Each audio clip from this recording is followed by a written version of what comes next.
Team. Hey, Danielira. Oh, Danielira is right here. That's her hand. Um, Danny's still a little bit under the weather. She still has that a voice that comes from a nether realm, and it would be terrible to make her be present in this live video. So I'm going to do every but there's Danny. Hey everyone. It's Danny. She can't look at the screen because I'm gonna be looking at the screen. I'll miss you. Okay? I'll miss you all. Have a great stream. See you next week. Okay, so you're not gonna work this week for the rest of the week? I mean, it's just Thursday. See you soon. Hey everyone. Hey everyone. Julian Cabrera, hi. Finally caught one live. Oh, I'm so sorry, Daniel, because it's going to be me today. So you're not going to get the whole experience because Danny's not going to be here today. So, yeah, so that's her hand waving goodbye. And I'm going to fumble through and thumbs up. Thank you, Danny. But you go and you rest. What's what? That's I don't know. You're knocking. You want to hit me? Oh, ring the bell. That's what she's saying. Okay, great. So it's gonna be just me today. So I'm super sorry if you're not gonna be able to interact with Danny, and you're gonna have to interact with me, looking at the screen with my backwards cap. Um, so let's see. What are we gonna do today? Just because it was a little bit easier for me, I thought we would do a drawing. I did this drawing yesterday, and I'm going to do the underpainting today. And I know we had said that we were going to do the other painting, the one of fed with the sunflowers that have been sucked from, the color has been sucked from them, and it has all kind of gone to Fed's face. We're still going to do that one. We're still going to do the painting, then the drawing, then the painting. And I guess I just wanted to be practical about doing that particular painting in the sense that I know that I'm going to have to deal with drying times. When I do this, this particular sequence of stages, the underdrawing, the underpainting, and then the painting, I don't really have to worry about drying time so much because the third layer, the painting layer, is pretty much like an alla prima layer. I mean, I don't know if we've done. Let me think about it. Have we done anything that is like 2 layers of paint? I don't think so. Like we should try that because I tend to do that in my own painting. Um, so uh, that one I haven't, in our traditional underdrawing, underpainting, painting, we haven't had to deal with drying times. So, there's never a problem there to execute one of those, during a week. But with the one that we started a couple days ago, yeah, we still have to be a little bit more patient with the layer. In fact, I'm not even when I go back to that one, I'm not even going to isolate that layer, which is something that I could do. What I am going to do is I'll use the alkyd medium that I'm going to use today. I'll just use that to draw on top with one of my rigger brushes, lining brushes, and that's about it. And I think after that has all dried, so under layer of painting plus drawing layer, I'm going to have to put like not oil out, but the sort of equivalent of oiling out with an alkyd medium, which is maybe a no-no. But I'm going to have to do that. The reason I'm going to have to do that is because paint has already oxidized enough that there's going to be very patchy areas of the paintings, a lot of instances of the painting are going to be um, depicting a value that is not true to what I painted. So oiling out, it is important to do, yes, to, access like a new fresh, quote unquote fresh layer of paint on top of like an older layer of paint. But it's also quite essential to see, the real value and saturation and hue of the colors that you have already put down that have already oxidized. That is like probably the most essential part of oiling out. I never liked to do it because that meant kind of like an excessive, oily, slippery paint layer, and I don't like that. I don't care if that's the way you're supposed to paint. I just don't like that. I don't like that feeling. So I'm gonna do everything to try to avoid that. Um, uh, but that's not going to happen today. Today we're going to do like a fairly traditional one, and I kind of like it. We're going to see, throughout the week, not pros and cons, but maybe things that are different. Some things that are the same, and some things that are different when we're working. Uh, when we're hoping to reach um, a resolution in a painting by going, completely different routes. So we're going to do one of these today. I think we're all already used to what this kind of looks like, but we're going to go. We're going to go about doing one of these. The only difference is, I think what I want to do with this painting, with this particular painting, is to have Fer be super light, and I'm probably going to include, maybe it fades as it goes down on her sweater, but I really liked this idea of having her be super, super light. Her headdress, which is not really a headdress, it's actually one of those kind of winter scarves, like knitted scarves, like necks. What do you call those things? Like neck something. It's not quite a scarf. It just goes on your neck. Um, but she pulled it up, and then she let her hair down. I made her hair kind of poofier and bigger, which I really like. And I think it's a really cool portrait, really kind of basic portrait. Tiny bit of uh, cast shadow to the right, so there's a little bit of shadow coming because light comes from left to right. You can kind of see that here with the socket, bridge of the nose, and then with that tiny little bit of cast shadow that's underneath the nostril. So we're going to have, a nice subtle opportunity to speak about the roundness of this portrait. But I was wondering if we could do this thing where, I mean, there would, in the reference, there was a clear difference between value of her skin tone and of the headscarf, which is of the neck scarf. I don't even know what to call that thing.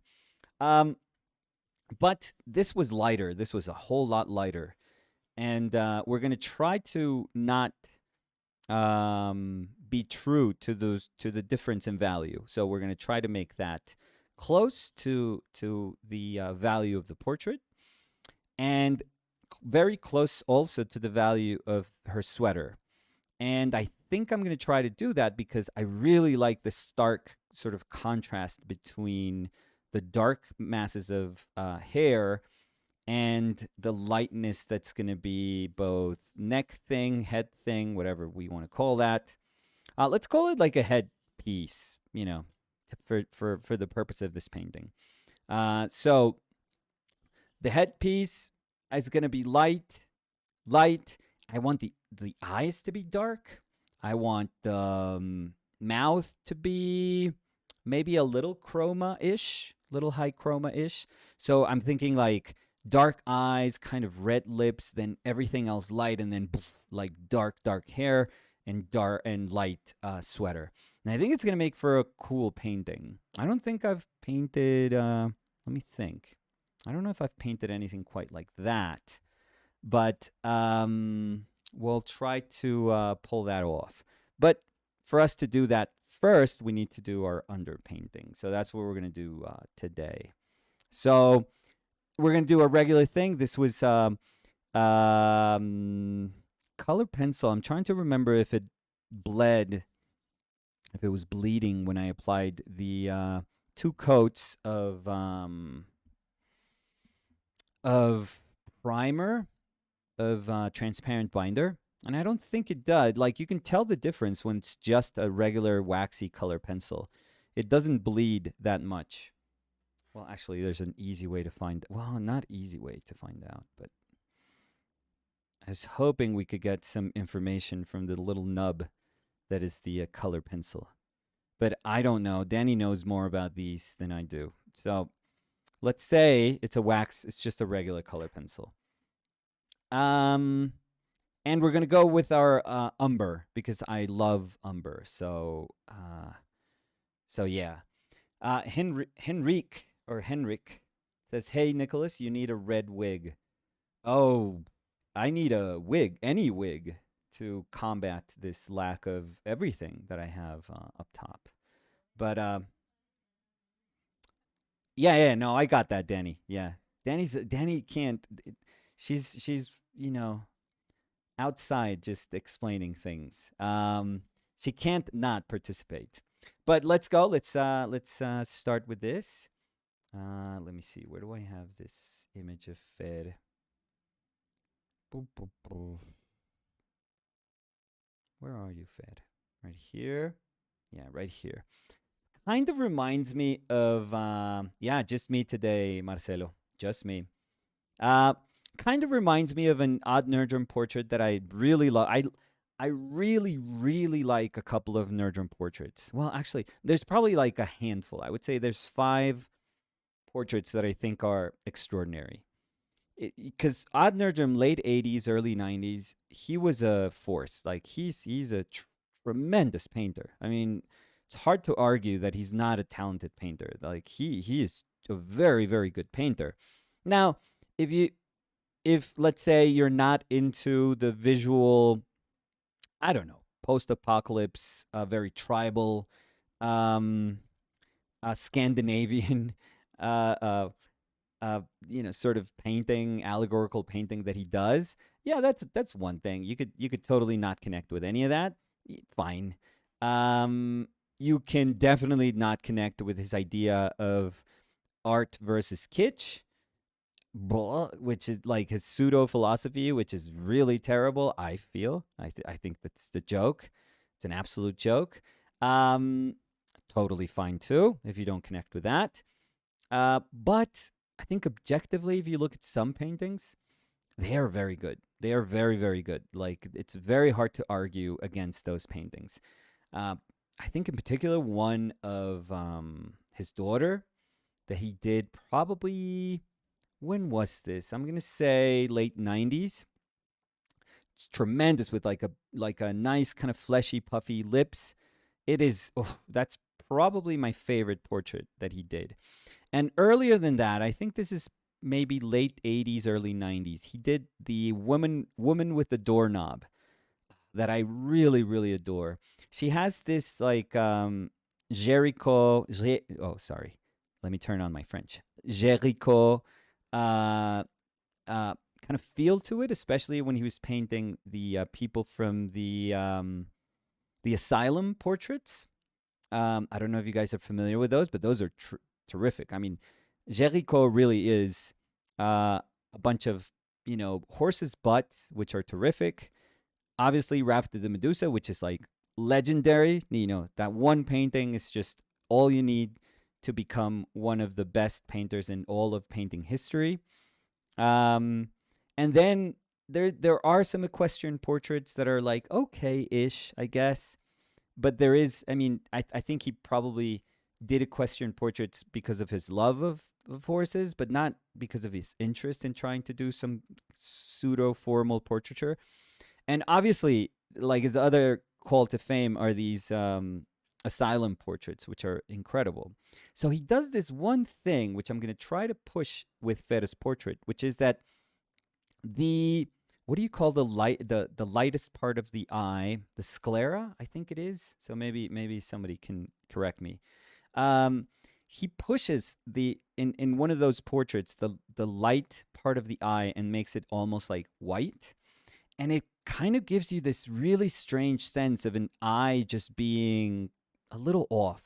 It almost feels like one of the eyes was just a little off axis. Which obviously, because he was painting, portraits of people in the asylum, just makes kind of pushes that even more so. That kind of slight psychological condition is almost like manifested by this tiny little change in value in the eye, and it's terrific. It's absolutely terrific. It's genius. And there's been a lot of people doing that through painting history because it's a natural condition. I think it's something that happens in certain lighting situations, and it's up to the painter if they decide to push it or not, or how, or the degree in which they push it. So I really like that. I think I've done that in some portraits. I don't think it's super evident as it is in the Nerdrum portrait of the woman with the doorknob, or in one of these Géricault portraits. But I think it's worth mentioning where, at least, the my intent for doing it comes from. And I don't know if it's super relevant for today's painting, but I always like these these occurrences that just naturally come to be in a portrait, and specifically in a portrait with very particular lighting conditions that emphasize the lack of symmetry. So anything that I can grab onto that emphasizes those very slight changes, I'm gonna adore. I think lack of symmetry to me is just this subtle, um, let's say, like this revenge on this idea of a classical notion of nature, or of perfection in nature. And I say revenge because I do think that classical painting and classical ideas of beauty that would stem from nature being, a perfect act of God's creation, they have to do with symmetry. Um, and you know, my idea of the acceptance of nature is what uh, actually constructs the notion of beauty that I believe in. And so every time I see something that makes you believe that it should be perfectly, symmetrical, and then you realize that it's not, that there are these very subtle differences that come from genetics, or come from use, from the way, for example, in our human bodies, the way we use more one of our hemispheres than the other, like physically. Our right side, if we are right-handed, or if we favor our right side, tends to be like all your muscles are going to work differently than your left side. So I don't know. Every time I see those opportunities, I'm like, I'm going to seize them, because it just it becomes really important for me. So yeah, let's say hi. I'm going to say let's, because it's always like Danny, the ghost of Danny, is going to be here always. Let's see. Liad says hi. Trini Roy Key Regis. Trini Roy Key Regis. Great job. Well, it's just a start, but thank you. Alejandra. Hola, Alejandra. Naden Nankin, or Naden. Forgive me. Hi from London. Rosalind. Hi, Nicholas. Hi, Rosalind. Oscar. Hi, Danny and Nico. So Danny's absent today, but I'll give her your regards, Oscar. Elijah says, hello, Nicolas. Cool fit. Well, I don't know if this is like the picture of coolness. I don't think so, but thank you. Catherine says, hello, everyone. So sorry, Danny, that you're still not 100%. Oh, no, she's not even like 40%. Hope you feel better soon. I hope she feels better soon. She's been having like terrible nights, like terrible nights. So let's hope that she gets a little bit better so she can get some rest, because yeah, last night and the night before, I think last night was really bad too, but yeah, they're very bad. So I'm not complaining about me. I'm good with, like, 4 hours to 3 to 4 hours of sleep each day. I'm perfectly fine. That's how I've been all my life. But no, Danny's like suffering through it. So let's hope she gets a little bit better. Um the ghost of Danny didn't realize she died. No, no, no. She has one foot on the grave, and we're joking. We only joke about this because she's fine. She's fine. She just has like this throat thing, and she lost her voice. And she now has like congested, super congested. So, virus. It could be anything. So, but let's hope she feels better. I'm like 100%. I'm very good. So sorry, what artist is he talking about? So I was talking about Jericho. So Jericho or Gary Colt. The artist that did Rafted the Medusa, and then I mentioned Norwegian painter and pseudo philosophist, but not really. He's not philosopher, but he's not a philosopher. Odd Nerdrum, Odd Nerdrum, like my painting teacher Max said when he showed us Odd Nerdrum's work. He said, "You know what's the funny thing about Odd Nerdrum? Odd is not an odd name in Norway." And that was Max's idea of a cool joke. So I'm obviously going to relay that. Anyways, let's oh Jesus. That's black down there. I'm not going to touch the black. Okay, so let's do this. I'm probably going to tone all of this surrounding the figure. I feel um just to give myself a little bit more atmosphere, and because I want Fer to be quite different in value from everything that's going to be behind her. So we need to tone this. So any small changes that are going to be in the background, they have to first be subjected to this, mid-tone that we're going to put down to it. There's a painting back here. This is all like, super regular photo taken in the apartment. This is our couch, actually. And none of this matters, but it matters in the sense that they are going to be hopefully interesting shapes. That's all I want. I don't care what the origin of the shapes, is. It could be a shelf, it could be other paintings, it could be anything. But what I care is just making a good job within my painting so that I can use those shapes to create rhythm or to anchor things or, you know, just to really take advantage of the fact that there's like all this geometry behind Fer that can't be distracting, but I should be able to put to good use. Okay. Did you guys see? And I'm going to try to look at the chat.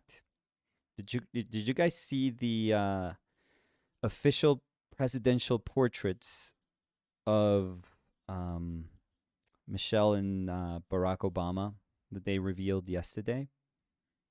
First of all, I had no idea that the one of Kahindi Wiley um, wasn't the official portrait, the official White House portrait. That kind of shocked me a little bit. I was like, really? That's not the portrait? Because I deep down I kind of wish it was. It was kind of like a statement to have um that like a portrait with that tone hanging right next to very, very formal portraits. I think it would have been interesting, would have been cool. Whatever, regardless of what you think of Kahindi Wiley, it would have been very interesting if that was the choice. But it wasn't. It was actually for the Smithsonian. It was for the National Portrait Gallery that they had a show, and they used those two portraits. But they unveiled the actual portraits, the actual presidential portraits yesterday, and they're quite different. One is like a super super. Well, I had seen this guy's work, Robert McCurdy. Is that his name? Robert McCurdy. He's like a photorealist painter. Um, And I had seen some of his paintings. Yeah, and what Marcelo's saying, like his work is pretty much the same. You know, it's a very photorealistic image, and it has a very stark, white background. It's complete. It's a white void as background, and that's how he does every single portrait. There's like a sameness to all the portraits that he does. He even titles them the same way. He titles them untitled, and then in parentheses the subject's name. And he does very, you know, famous people and Jeff Bezos. I was pretty shocked that, you know, it was like all these very powerful people, powerful in the sense that, I don't know. Powerful is like strong thinkers, educated thinkers, one would say, or just powerful personas, and Jeff Bezos. And then I realized, like who asked for this Bezos portrait? And you're like, maybe he wanted it. Like, is this like a private commission? And then I realized, oh no, the Smithsonian, the National Portrait Gallery, they literally commissioned McCurdy to paint Jeff Bezos. And I was like, what? Why would like would it I don't know how private the Smithsonian is. I don't know if it's like taxpayer dollars, but I was like, why do you paint like Jeff Bezos? Like, why do you commission to paint Jeff Bezos? Like, it's just a weird thing. It really is. It's really, I know he's like one of the richest people on the planet, but aside from that, he's nothing else, really. And and it's just very strange to first for one of these institutions want to have a portrait of just a rich person, um, and because he's not like the most altruistic, you know, person ever. It's not as if the bulk of his money or money coming from like um I mean, I'm not super knowledgeable about the foundations that he must have. Yeah, and probably the sole reason for having those foundations has to be just tax purposes. But I don't know. I don't know if you know there's if he does anything comparable to, let's say, like the Bill Gates foundations. Um, all I know is like he takes his money to fight unions and to make rockets, and that's about it. So I don't know how much money he puts back into communities, into cultural institutions. I don't think I've ever heard too much about that. I may be wrong, but regardless, it's just very strange for something like the Smithsonian to commission, for them to commission a portrait of him. And then, because this was 2019. And then in 2021, guess what happened? He donated $200 million to the Smithsonian, to the National, well, no, not to the National Portrait Gallery, but to the Smithsonian as a whole. So, I don't know. In many ways, we can believe that maybe this is a very expensive portrait that he paid for. He himself paid for. Because it's ridiculous to think of anything that is like it's absurd to think that there is anything of value to him that would prompt like a National Portrait Gallery to say, you know what, let's put Jeff Bezos here. Um, so in some ways, I'm kind of like, it's kind of sad to think that it's this is the same painter that would paint the present for the official portrait. Um, I would have hoped Obama would like double down on the difference that um, the difference in tone that was already set by choosing Hindi Wiley for the other portrait. But um, but no, I guess he wanted something very. I don't even know what to call it. It's just I don't know. It's a regular portrait. I even thought it was a photo. When they were unveiling it, I was like, "Oh, he chose a photo. That's pretty cool. That's actually pretty powerful for a traditional White House portrait to choose a photographer." I thought this is gonna be a first. This is actually super super cool. Nope, nope. And then Michelle's portrait was painted by Sharon Sprung. I don't know. I don't know if you know her work. I think she teaches at the League, if I'm not mistaken. She still teaches at the League, maybe. And she's actually a really cool painter. I don't think this is her best painting. I really don't. And I have no idea what goes into, like, you know, the degree of complexity that goes into painting probably one of the most famous um like presidential couples in like US history. Let's put it like that. I don't know. It's probably highly complex. But I think it's a weak painting. I think it's a very weak painting, the one of Sharon. That's a shame because she's a very good painter. Like there's a ton of other just you know less ambitious. Well, this one's I don't know. I don't even know if it's ambitious, but just regular paintings that she does that are very very strong. Um, and I don't think this one showcases like how good she is as a painter. So it's a little bit of a shame, but again, I have no idea um, how difficult it is to paint these paintings. I'm sure it's probably some of the most challenging portraits that you have to do. I don't know how many changes go into them. I don't know how much posing, like direct posing, posing from life, goes into them.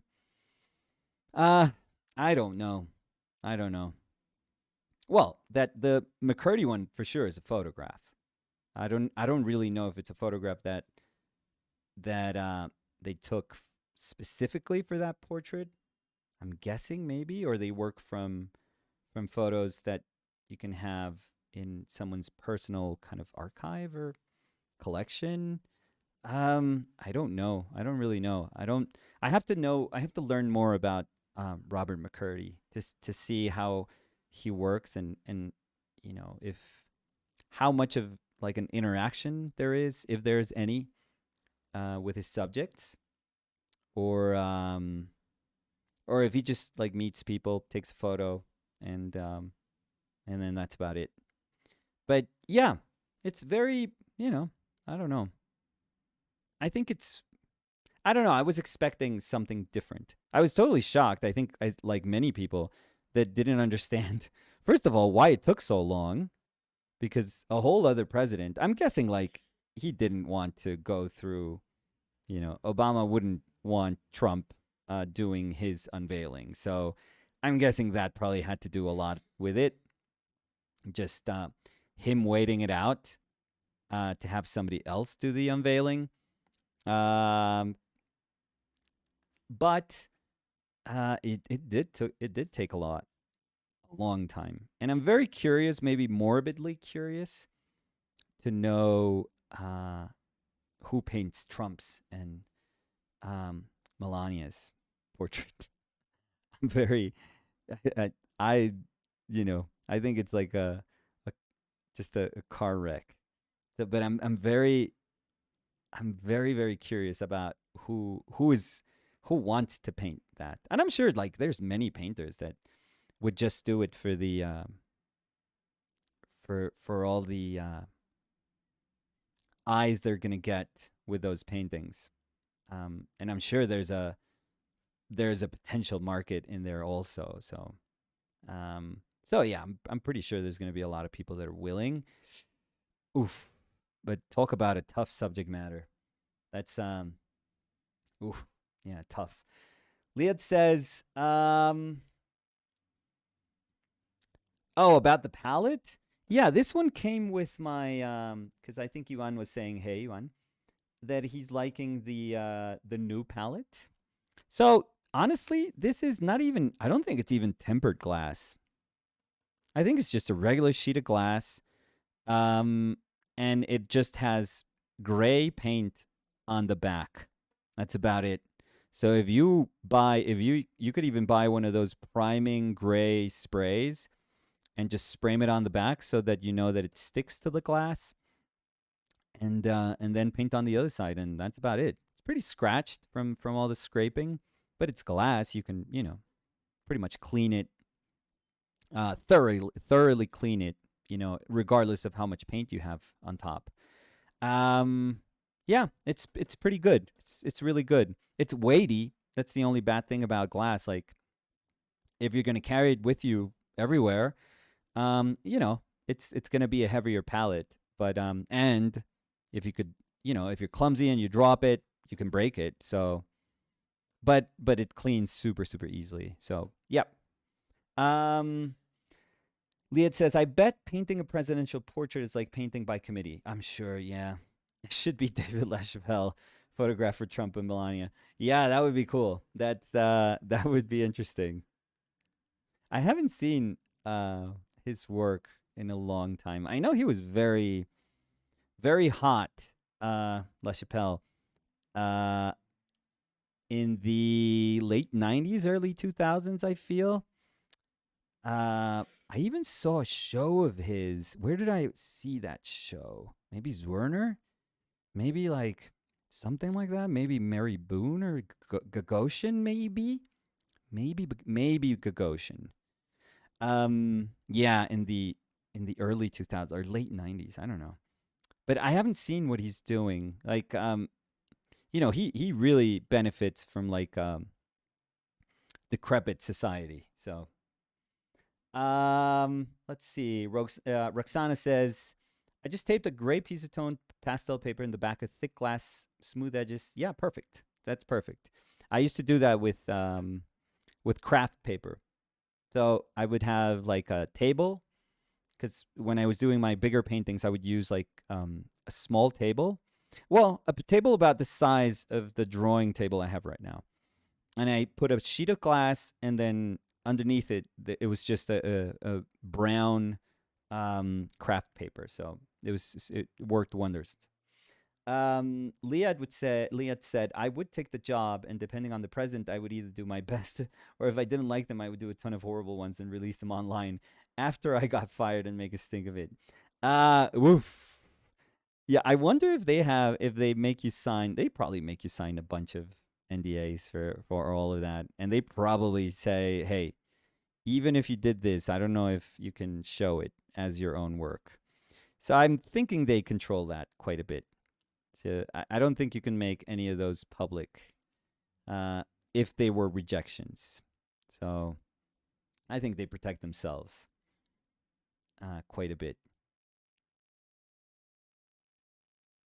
But I'm very curious. I think we talked about this before, but I think the dude that it always paints, the Trump paintings, I think Trump is gonna go for that dude, because I think he genuinely loves Trump, and he has no issue painting somebody like Trump. So I think that's like a super easy one.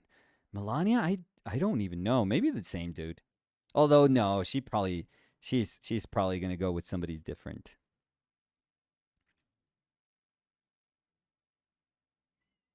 Uh, Robin, hey, Robin Sita. Wasn't the portrait of Kate Middleton done a while back and it was not liked at all? Yeah, the big head is an oversized. I remember that one. It was an oversized,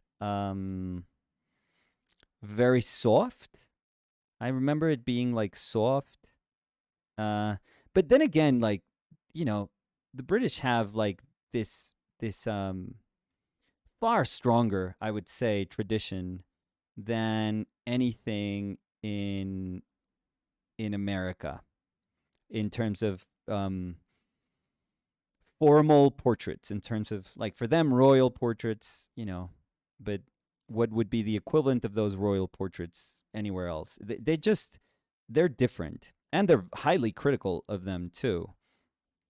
Um So yeah, when subjected to the public scrutiny, they were like, "Nah, I don't like it." Like people, people have strong opinions over there about these things, and they didn't seem to like it. I remember that debate ending. Well, not ending, but eventually people stopped caring because it's absurd to care about these things. But I remember people or the artist eventually came out and say, "Well, here's the photo." Like they actually shared the photo that he worked from, just trying to show that the painting was very close to the photo.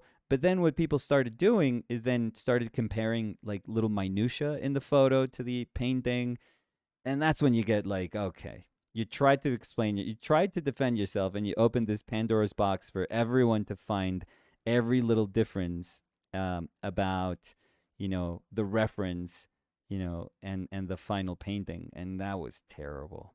That's terrible. That's completely unnecessary. So you're better off just saying, "Hey, I like it. That's the painting I did. That's it. Sorry if you don't like it." Well, not sorry, but because you don't have to apologize.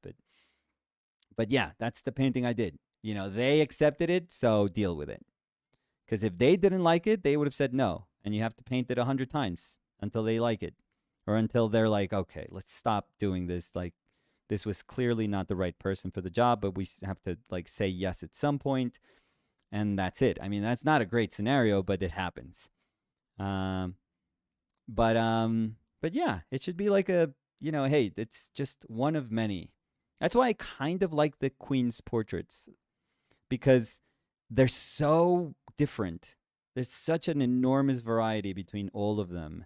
And some of them are so weird and quirky, and some of them are like super, formal, very, very, like highly formal. But it doesn't matter. Like, the Queen is like up for it. She's like, yeah, do whatever you want. Do whatever you want with me. And I think she probably finds it interesting, just the sole fact of so many people just having so many different interpretations of her. I think that's what makes it like fascinating. But I like that. I enjoy that. And it's yeah. I'm not for royalty, to be honest. I think that you know nowadays it's something that's not necessary. But I like the in terms of as something that's the abstractness of having this character and being able to represent this one particular character throughout their lives. um it opens up like these awesome opportunities that are very seldom there for you, because usually generations just change and nobody's going to care for the same people. So but to follow like a person's life through portraits that are made of them, it's kind of interesting. It's kind of cool, actually. So um yo quiero pintar un brazo de reina. That's actually a good painting. Very blurry, hazy. Yeah, that was a weird painting. Um, of course I could. I was just joking, but depending on the president, I would not take the job at all. I would like to. I mean, I'm sure some people eventually can will be able to come out and say, "Well, I was offered the job and I didn't take it." I don't know why in my mind I've always thought that somebody like Kinsler is going to paint Trump. Everett Raymond Kinsler. He just has the I know I always thought he was probably far more conservative than what he is. I don't know why I thought that, because usually artists are somewhat progressive. They don't have to be, but we usually are. We have like small, tiny little socialist minds, or we at least have that tendency. I feel it's just natural to have that tendency when you're an artist.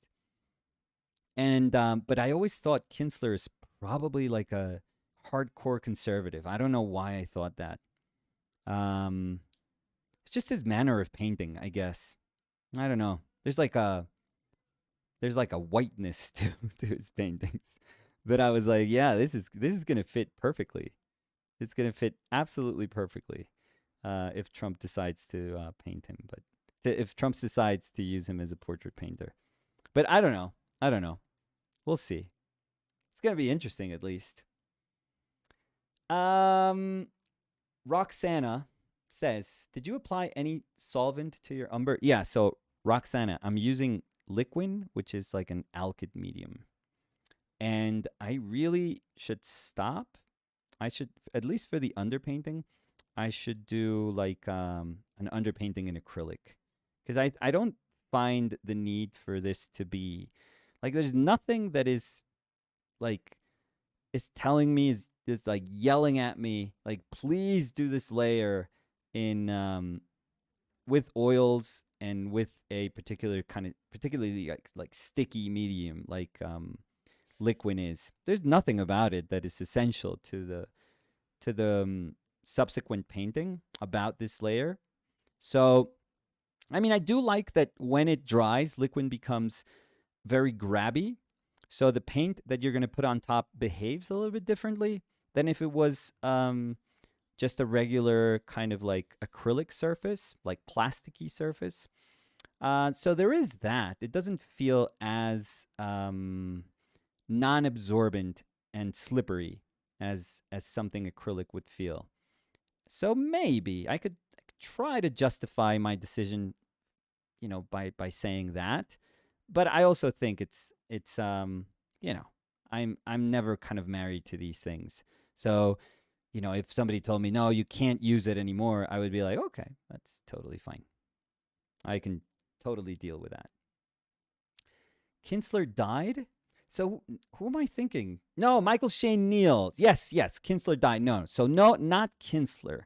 Not well. Kinsler would have been like 1,000%, but not Kinsler. But Michael Shane Neal. First of all, it's the name. It's with the names. Everett Raymond Kinsler and Michael Shane Neal. They're both, if that's gonna be your name, but just his look, Michael Shane Neal. I feel like, yeah, that's a very very traditional portrait painter. So yes, I'm so sorry. That I mean, I was thinking of Michael Shane Neal, but there is like a Kinsler DNA in Michael Shane Neal that I think it's super super evident. And um and but I still stand on the Kinsler thing. I think he would have painted Trump like 100%. 100%. He would have been like, "Yeah, I'll paint him. That's totally fine." Yeah, but yes, thank you. Thank you. Not Kinsler. Michael Shane Neal. That he looks like somebody from 130 years ago. Kinsler did a painting of Trump in 2005. Okay, I didn't know that, but yeah, it makes sense. If you ask me, yeah. I mean that same kind of, you know, powerful white person DNA that is in Michael Shane Neal. It's very much in Kinsler, and it doesn't surprise me at all. Let me look for that because I don't know if I know that painting. Maybe I've seen it. Trump Kinsler. Let's see. Let me search for that super quickly. Okay, yeah, it looks like a Kinsler painting for sure, and it looks like a great Trump portrait in the sense that I'm sure he would have liked it. I'm sure he would have liked it. It's one of those kind of sketchy Kinsler portraits, but yeah. And let me see, let me look, because I don't want to be unfair to Michael Shane Neal. I'm not into that sort of painting, but he's very famous. He doesn't need me to say anything about him. He's beyond like, well, there he has a photo with Kinsler. Yeah, they look like, thinking of my mentor, teacher, friend, Everett Raymond Kinsler. Okay, so obviously there is like a tie between Michael Shane Neal and Kinsler. So yeah, I'm gonna say he paints. I'm gonna say he paints Trump. I'm very, very sure he paints Trump. Yeah, yeah. Now that I'm looking at more of Michael Shane Neal's work, I think he's the sort of dude that says yes. I think so. Yep. Looking at him again. Oh, yeah, no doubt. Yep. That's going to be my bet. If it's not the dude that does all those weird ass like I don't know. I don't even understand. I don't even know how to describe the paintings that this painter does. But but yeah, that he puts him with the flag and all these there's all this like allegorical stuff, like weirdly allegorical stuff going on. But yeah, I don't know. I don't know. Also, for the John Lewis portrait that they chose Michael Shane Neal, weird. I'm gonna say a little weird, but anyways, who cares? Must have been better choices for that. But anyways, my buddy Jules Arthur, for example, he would have done a far better job, I feel. But anyways,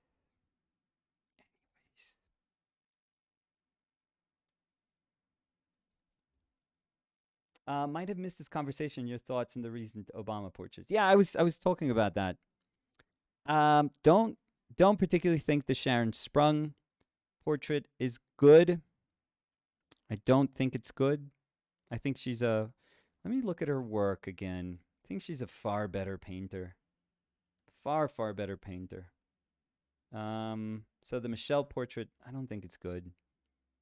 I mean, if she's happy, that's awesome. But there's nothing in that portrait that's strong.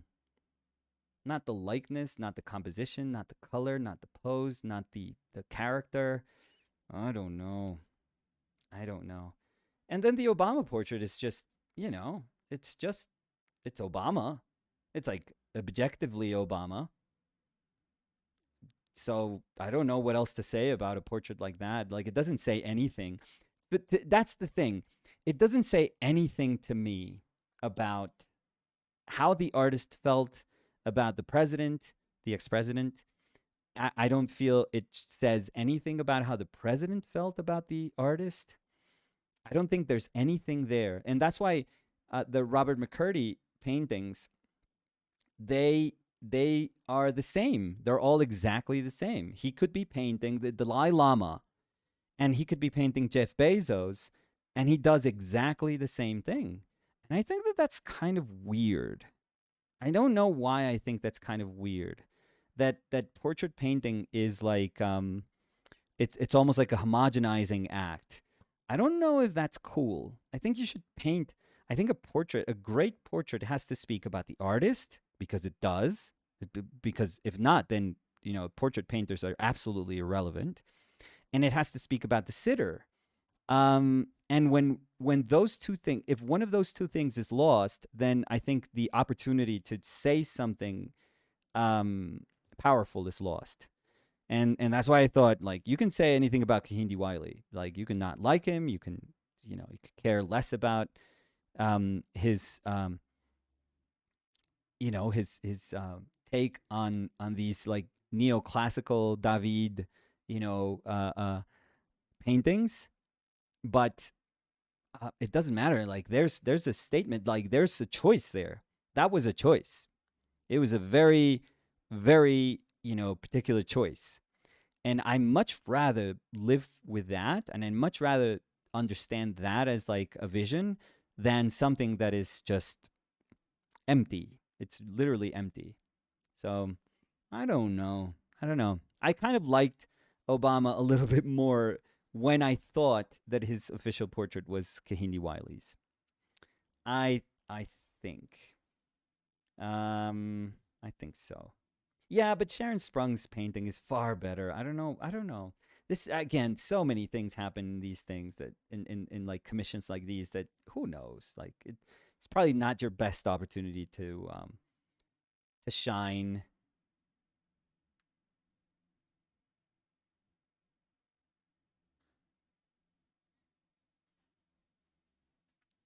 Um, and I'm trying to see if trying to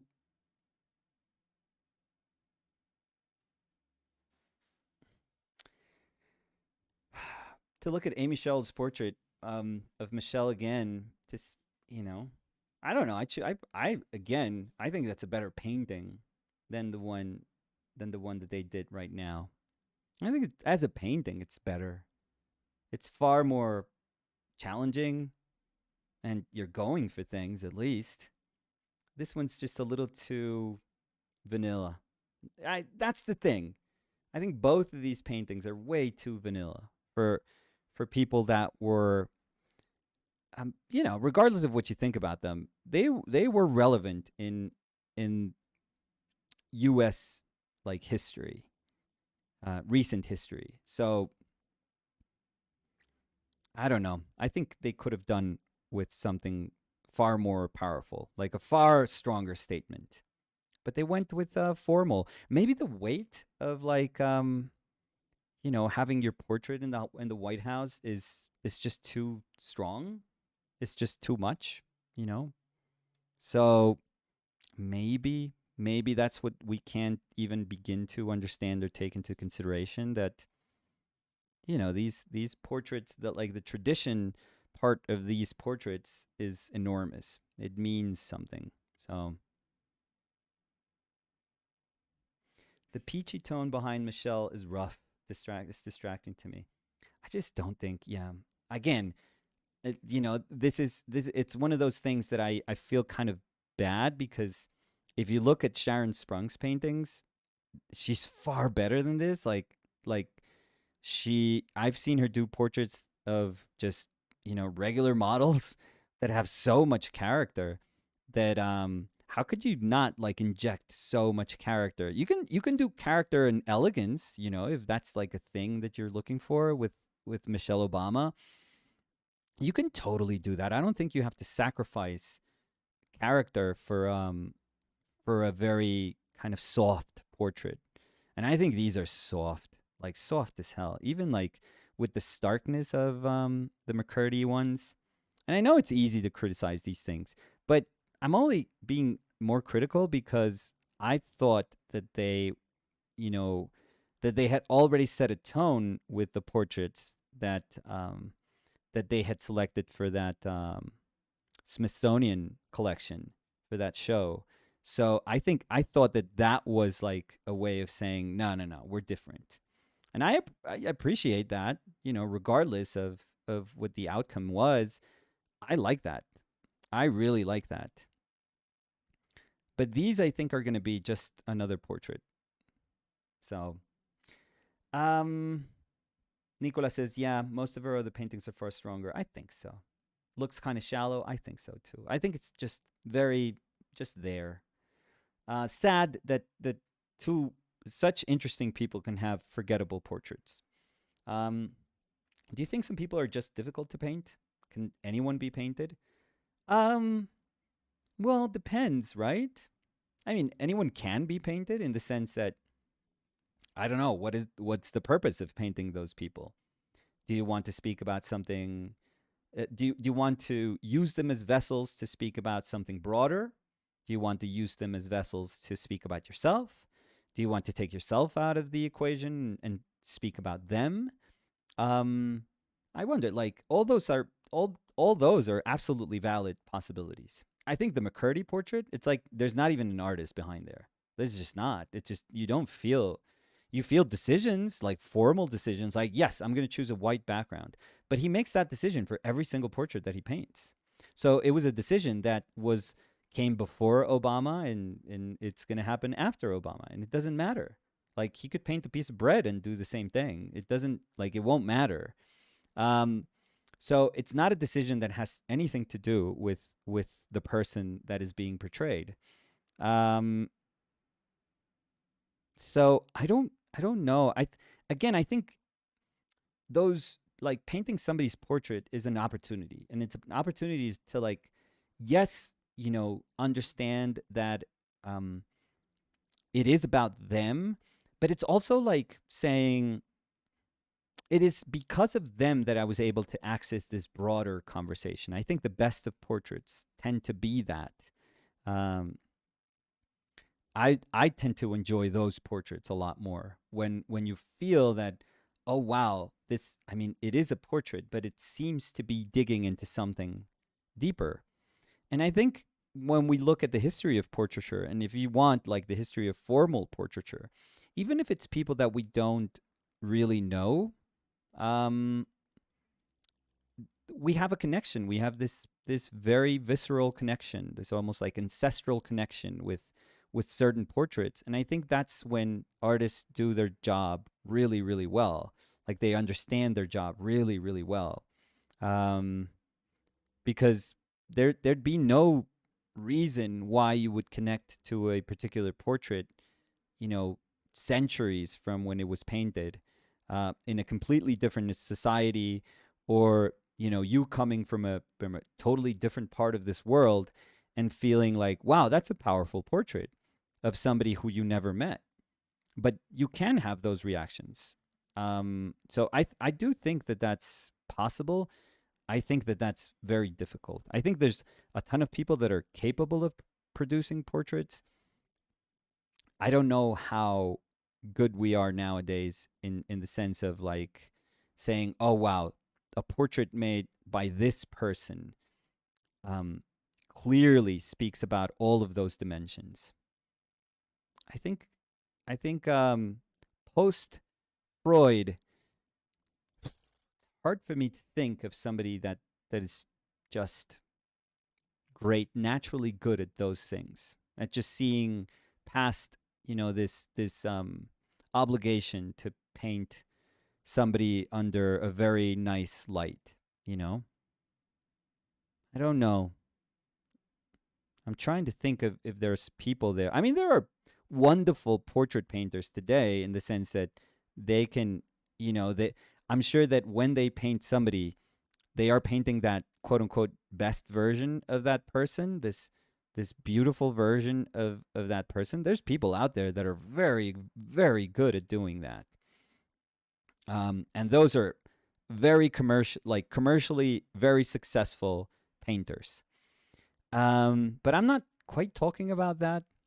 Um, I'm talking like strong painters, like Hannaford, Robert Hannaford, is it? Robert Hannaford. I think he's a great portrait painter. The Australian painter, Robert Hannaford.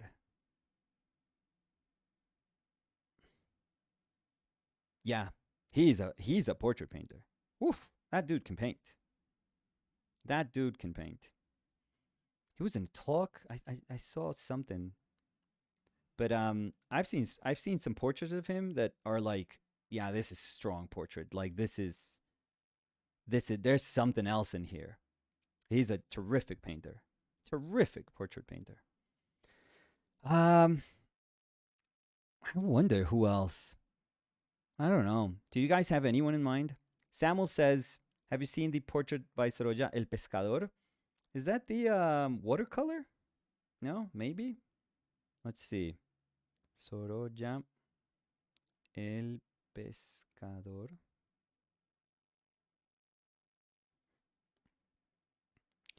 Um, are you thinking of that loose? Oh, that's a very loose. It almost looks like he painted it on top of something else. Yeah, very nice. Yeah, yeah. I know that painting. It's very nice. I think I've seen that painting. Where is that painting? What do I think I've seen that painting? Let me wiki this and see if it says where it is. Where is this? In Nope. Where is this? Where is this? Uh, no, Sotheby's. So that's a portrait. So that's somebody bought it. Um, but I don't know why. I think maybe maybe I saw it in some way. But yeah, but that's a great painting. It's just like loose, fresh. Yeah, bold. I don't know. I don't know if there are. I don't know if there even are portrait painters nowadays that could command like the respect that like let's say Freud commanded. That I've often spoken about this, that the queen, that when he painted the queen, he just grabbed one of the smallest canvases he painted, and he painted her portrait. I mean, that's such a power move.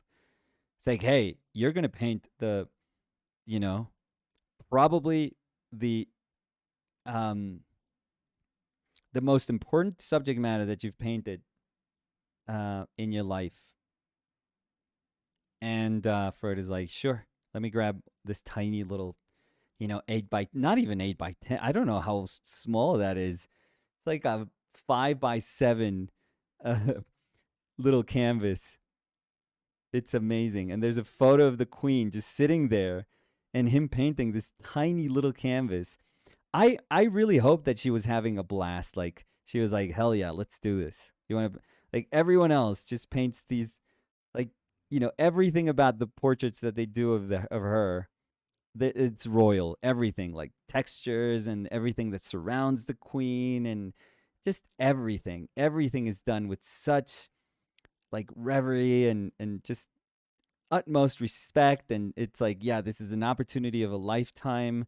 I'm thinking of, like, the woman that won the BP a few years back, Miriam Escofet, and her portrait of the queen. I mean, Jesus Christ. I mean, this is like, it looks like a portrait that was painted by like 1,000 little mice that are like genius artisans, like little tiny mice that can paint.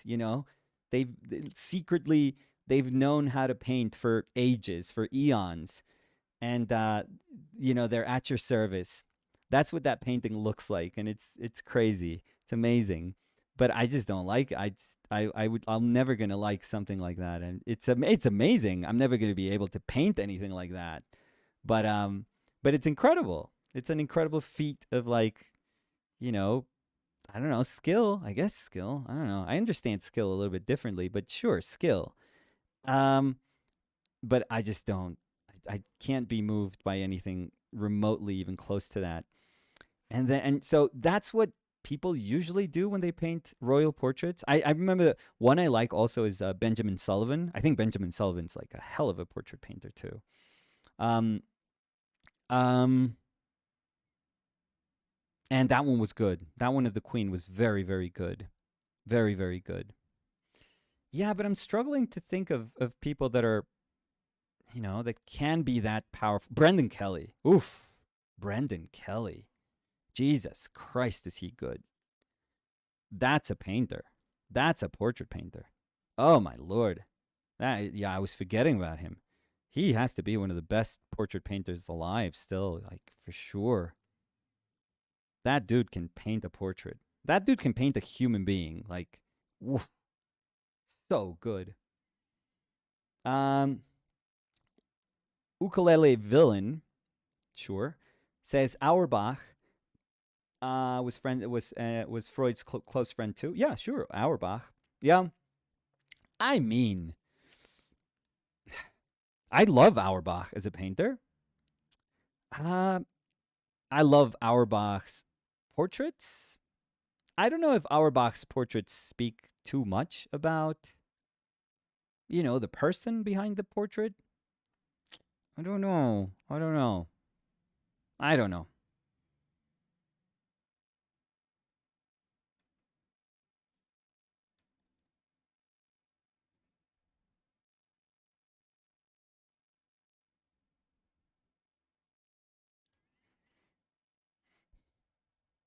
Yeah, but Brendan Kelly, I adore.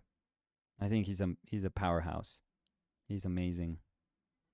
There's also this dude that paints like Freudish, but Jenny Saville also esque paintings of, like, big heads, very very bold with the paint everywhere except the eyes, and he makes the eyes super soft.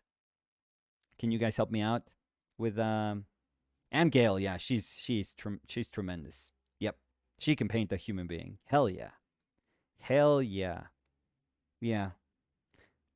But could you picture Anne Gale painting, like, presidential portrait, like Michelle Obama could? Yeah, Colin Farrell.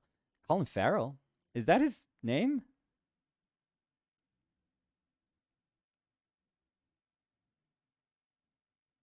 Wait, no, it's Colin something. Yeah, Colin Farrell. Yeah, Colin Farrell is the penguin. Um, No, no, no. It is Colin though, Jack. Colin something. I've seen a couple of paintings. Benjamin Sullivan. Sullivan. Yeah, he's very good too. Very good painter. Monique. Yeah. Come on, Jack. Colin portrait painter, and you got it. You could Google that. Colleen Barry. Colleen Barry is a portrait painter. Oof. Colin Davidson? No. Colin Davidson. Do you enjoy the portraits of Daniel Sprick? Colin Davidson, yes. Carla. Carla Anglada. Carla Anglada. Um, I think yeah, I think Sprick is a it's he's almost like a just a weird like very insular painter. But I think his portraits are quite powerful because he's just that strong of a painter. I don't like I'm not natural I don't have a tendency towards the things that he does. But he is a very very strong painter. Just discovered so Samuel says just discovered Colleen Barry and I'm obsessed. That's what I'm trying to get at. Oh no, Samuel, like she's a hell of a painter. Like don't get me wrong. She's an incredible painter. I don't even know if she would be into doing formal portraits. That would be very interesting. That would be super, super interesting. No, she's like I've often spoken about how good a painter she is. She's tremendous. Um, any thoughts on Skip Lipke, Malcolm Lipke? Used to really like him when I was young, when I was a student. Used to go to a bunch of his shows at um, Ettinger gallery. He would sell out everything. He would have like 60 paintings each show, sell everything. Almost, he almost gave me the sense that that was the future I wanted. Like that's what I want. I want a gallery. I want like a market that is just de- devours um devours anything you do, and you do that, infinitely. You do that for as long as you want, apparently, because he's I think he still sells like quite well. So I don't know. Amazing cheekbones on Colleen. Don't I don't know how to comment on that. Um, but yeah, I don't know. I think eventually I understood that Lipke does very nice paintings. Like the definition of nice, paintings that you can hang pretty much anywhere and they're never going to disturb anyone. It's maybe a painting that you walk past and then you say, "Oh, that's a nice painting." And then you keep walking and then you forget the painting. Um and I guess there is value to those paintings, art that is like invisible art. But yeah. But he hit something that is very difficult to hit, which is just him doing the work that he wants to do. Um a huge, enormous um, market for that work that spans, decades, and a gallery or galleries that just are willing. Well, I mean, if you're selling everything, I can't think of a gallery that doesn't want your business, but yeah, a gallery that you stick to and you just say, hey, it's like printing money. So there is a I mean, there is something to that. Even if you don't like it, you got somewhere that is not easy to get to. But yeah, but it's, I was when I was younger, I was very very surprised at how commercially successful an artist could be by doing these like seemingly very I don't know. They were these very simple, essentially simple paintings about pattern and that's about it. Um, but yeah. But eventually, I was like, yeah, it's maybe not exactly what I want with my own art. Milt Kobayashi is similar. So there's this story about Lipke copying Kobayashi because they were roommates. I feel so. There's always been this this tale about who was the original, the OG of that style, of that manner of working. Who knows? We'll never know. I actually like if we have to pick one, I think there's stuff in Kobayashi's work, in Milt's work, that's looser, that is kind of nicer, if I have to say. So No Fear Zero. Who are some of your favorite comic book artists? Um, I just ordered. I haven't. I know it got to my PO box, but it has to. I have to get it now here in Colombia. But I ordered the Alex Ross Fantastic Four because I'm so curious about that book. So curious. Um, I really want to see what Ross did with that because he's spent quite some time doing that book, and it has like a really particular look to it. So um, I'm kind of psyched about that. Um, I would say probably in my pantheon, it's like Neil Adams. I just got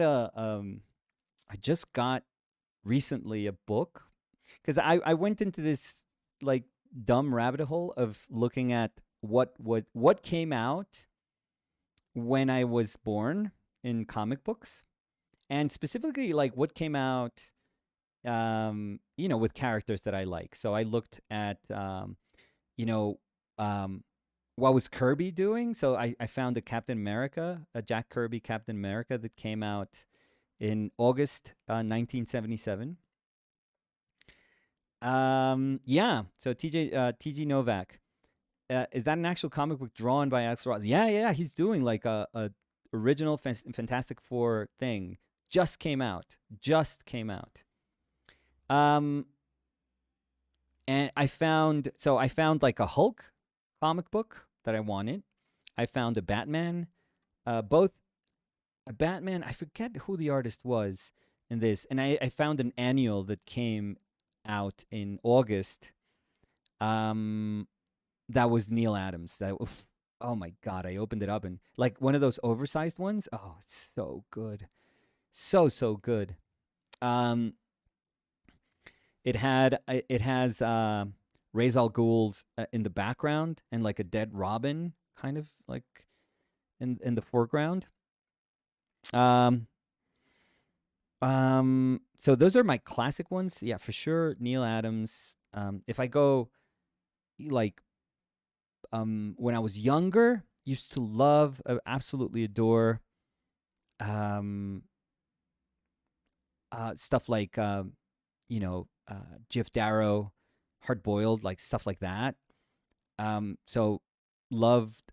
Um, I probably had more of a tendency at that point to look at graphic novels a little bit more than traditional comic books. Although I did have a love for like Jai Lee.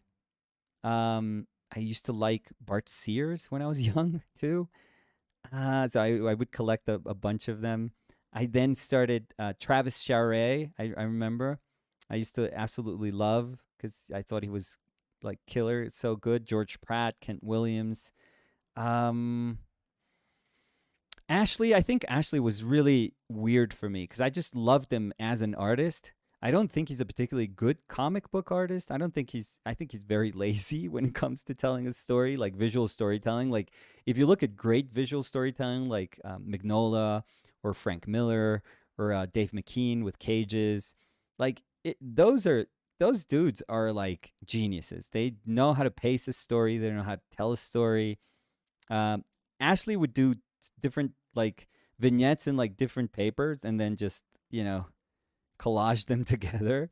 So he had no idea with like the rhythm that he would want in a page, and it doesn't like his drawing was so super cool that it didn't matter. It probably didn't matter.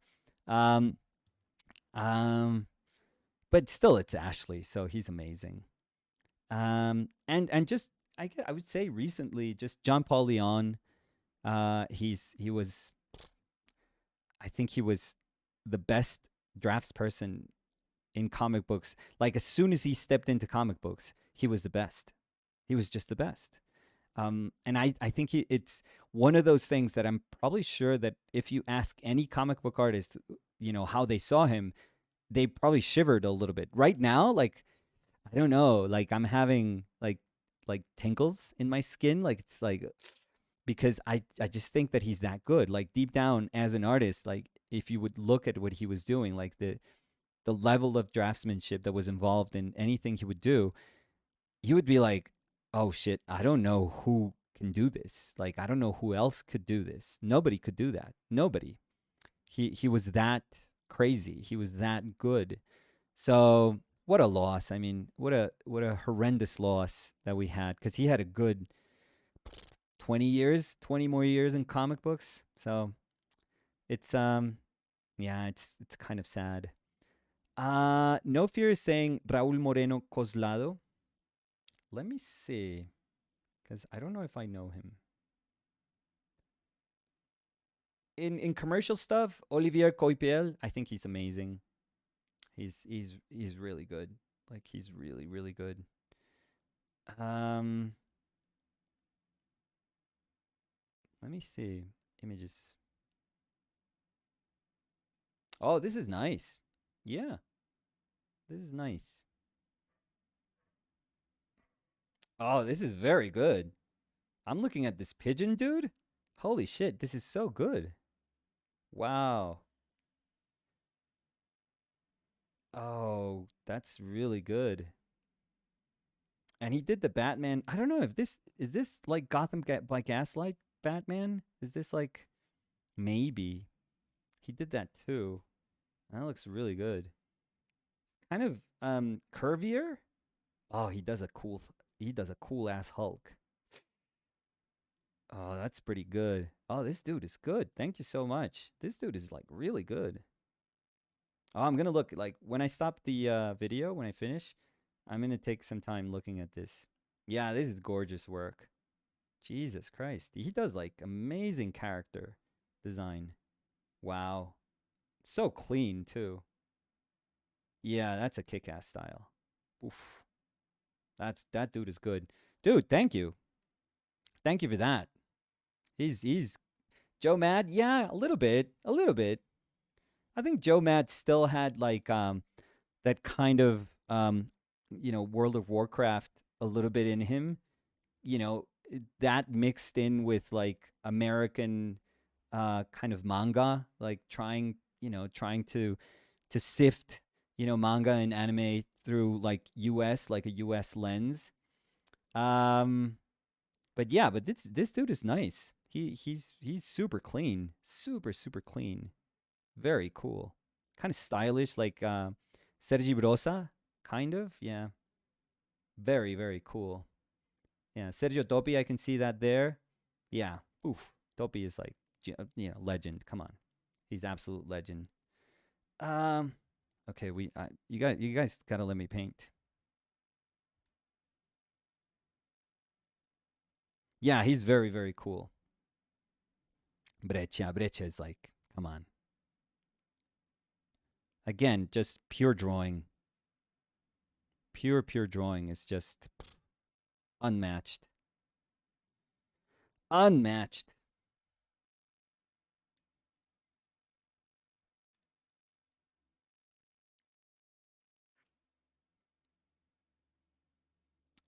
I'm trying to read. I actually, because I didn't follow, um, I don't follow comic books that much anymore. That much. Like I'm always like looking out for stuff that I from people that I really like, and if there's something that I really like and I really want, and from an artist that I really respect and moves me, like I'm gonna get it for sure. Um, but I don't. It's not like I keep up with storylines or with arcs or nothing quite like that. Uh, but I was, we with Danny, we tend to watch all the Marvel shows, all the Disney Marvel shows, and there's some good and some bad. I would say it's easy to understand which ones are good. Like Loki is good. I think Loki is like objectively cool. Loki is just such a cool character that it's kind of hard to mess him up. But that's a good show. I feel that that's like that is a good show. Period. Um, or like well, different universe, but Mandalorian, Mando is amazing. That's a good show. Again, I think that's like objectively a good show. Like they do a good job. There's been others that I don't know, not particularly fond of. The Falcon one, the new Captain America one. I don't think it was that great, to be honest. I really don't. Um, but we're watching the She Hulk one. Oof, I think that show is rough. I think that show is very rough, very very rough. I mean, I think it's kind of lazy and it's badly written. I have no issue with like the thing is I've never, aside from knowing that she's a lawyer, I don't know anything. Like I didn't know anything about She-Hulk as a character, to be super honest. Because I adore Hulk and I'm good with Hulk. Like I can do Hulk, but I don't know. I think having a She-Hulk was kind of unnecessary, but fine. Okay, fine. Um, but I always give shows like a shot, and we've been watching this and with Danny, and Danny's also like, yeah, this is not great. This is not really that good. Um, but I've been wanting to get into Hulk storylines because I realized, okay, maybe I'm just thinking Hulk is a little too like I kind of know broad strokes, like um, a bit about Hulk and Hulk's history, but I've never read like full like storylines, and and because I in my mind I always think Hulk is a like super tough character to write because eventually you just have to move from the fact that he's just this killing machine, like you know this thing that you call upon that is like the hammer of doom, like you just when everything else fails, just call the Hulk, and then and I think the idea that everyone has of the Hulk is like the Hulk when Hulk meets like Loki in like Avengers 1, like that's the Hulk, you know? That is the Hulk. And I guess then they used that moment in Avengers 1 to to make you think that the same thing was going to happen when he met Thanos, and then, he meets Thanos, and Thanos beats the shit out of him, and that's when you realize, oh, Thanos is powerful. So they kind of used Hulk. They kind of made you understand that Hulk is very, very powerful, and then they show you, oh, but he's not even close to being as powerful as Thanos.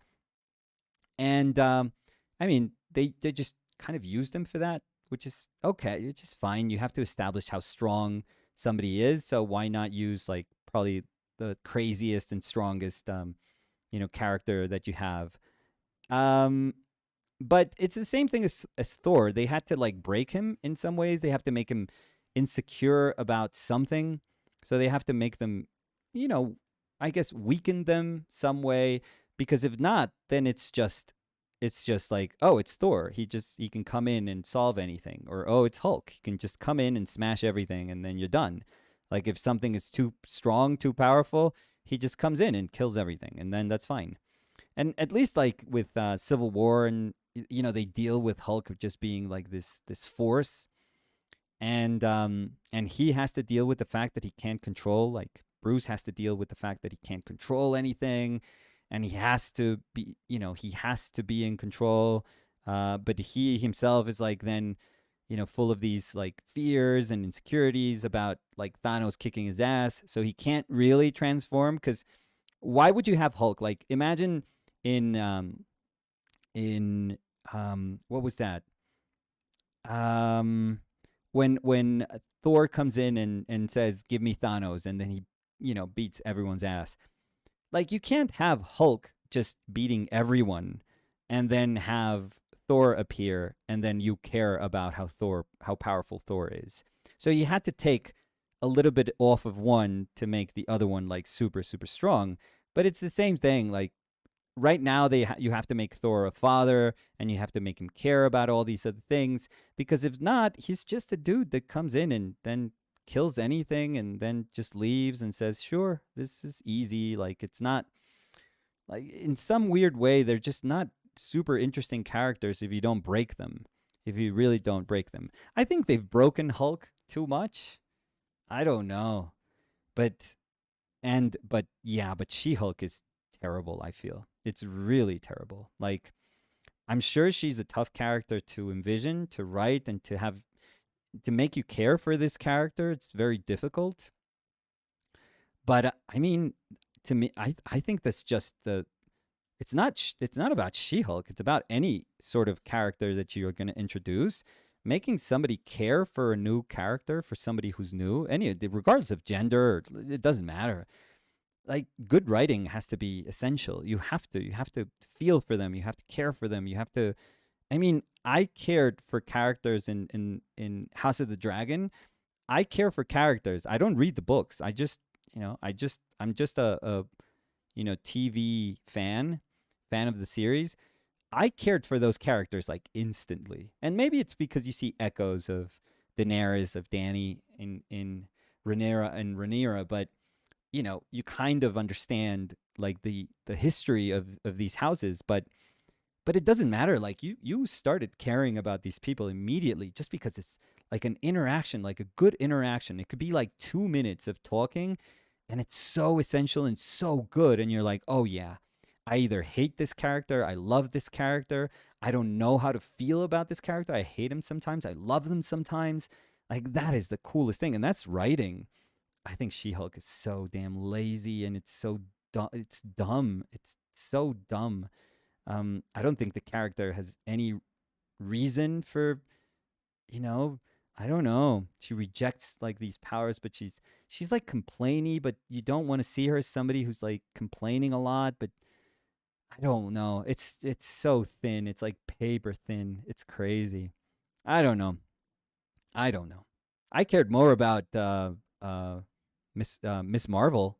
That girl is far cooler than this this lady She Hulk. I don't know, and she wears like a suit. Like I know may sound superficial, and it's not about comfort because I know they were trying to make a statement about her clothes just feeling like she's wearing clothes and then she grows into I don't know how big she is, like 7 feet tall, maybe 7'5". Whatever, it doesn't matter. Um, but when she like transforms, she gets all her clothes are like now skin tight, and it's like she's coming out of her clothes, and buttons like popping, and that's kind of like the old kind of sexier idea of like these super heroines. But they went from that, which I understand. You don't have to be like spandex sexy, whatever. Like whatever. You don't have to do that. I get it. But she went from that, from a suit that looks like a borrowed suit. It was horrible. It's like horror. I'm sure the people that were designing, like some of these artists are probably like really good designers, like really cool artists. And I'm sure they told them, no, no, no. You just have to make her look like comfortable because she's comfortable. She doesn't want to get into a suit that makes her feel tight. And it's like, fine, yes, you have like every human being has the right to feel comfortable. Like, I totally get that. But she now works for a firm that she's like, you can tell that she's getting some money in. Why not have a suit tailored? Like, why not wear something that's nice on you? I'm not saying, even though last episode you're twerking and moving and shaking your ass, but I'm not saying that you got to look like super sexy and, curvy. No, no, no. You do you. Like, you do whatever you want. You can look sharp. You could look sharp. Like, you could look like $1,000,000 if you just want like a suit that suits you. This thing, it looks like she asked like Shaq for a suit. Like, what the hell? That's so not cool. So not cool. So I think they're getting so many things wrong. So many things wrong. Like, I don't care. Twerking scene was so awkward. It was a little awkward. It was just not. It's very cringy, the show, and I'm sure people are loving that show just for the cringe. But I just think it's a bad show. Like, I always want characters to be cool. I didn't know like this girl, Miss Marvel. I didn't know what was gonna happen with her. I was like, I don't know. I'll be honest. When I watched Captain Marvel, I thought that movie wasn't that great. I rewatched it and it's not that bad. It's actually like a pretty cool movie. It's actually pretty good movie. Um uh so I was like, okay, we can, it's not that I don't like Miss Marvel. I just think that these characters are sometimes they become so OP that it's kind of absurd. Um, it's very hard to deal with a ridiculously OP character. And that's the thing with Captain Marvel. They have to say, well, I'm patrolling the universe. There are other planets that need my help, but but it's like a character that, like I said, like Deus Ex Machina. Like she shows up, she can fix anything. It's like, oh my god, Thanos is attacking. Look at this ship. It's like obliterating us. And she shows up, she breaks the ship in half. Like that's fine. That's okay, fine, sure. But so I've never been attracted to those sorts of characters. For some reason, Hulk I liked because Hulk is like, yeah, I'm gonna break that ship, but I'm gonna break everything. I'm gonna break my friends. I'm gonna break their families. I'm gonna break my own ships. I'm gonna kill everyone. And it doesn't matter. Like he's like when Hulk rages, it's like, yep, that's the price you pay. If you want somebody who can fix, like if you want unlimited power, then you have to deal with the consequences too. And I really like that. I don't know if I like that just because I thought that was the coolest thing when I was a kid. Just, maybe you feel weak at times, and and then you see this character with like super, human strength just tearing through everything. I was like, hell fucking yeah, like that's cool. I always thought it was very simple, but I always thought it was cool. But I know Hulk has some dimension to him, you know?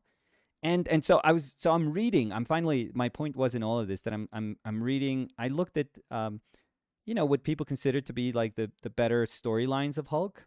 So I'm starting to read. So I went with Immortal Hulk first, and it's looking interesting because I don't want to see him as this one dimensional character. I really do feel that it would be interesting to understand him, to flesh him out a little bit. Even though I just love the Hulk that just comes in from the sky like a meteor and slams into things and does his like clap and thunderclap, and I love that Hulk. I fucking love that Hulk. I adore that Hulk. Like the the sideshow statue that I have of Hulk, it's like literally that Hulk.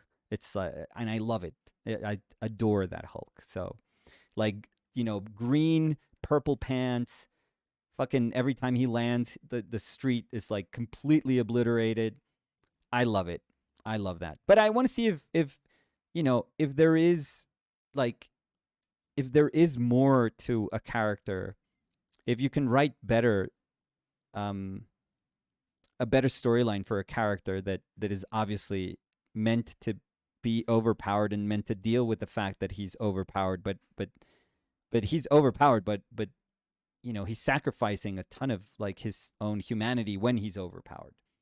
So I don't know. I'm interested to see how that storyline goes. But people say it's good, so I looked into it, and people said that it was very good.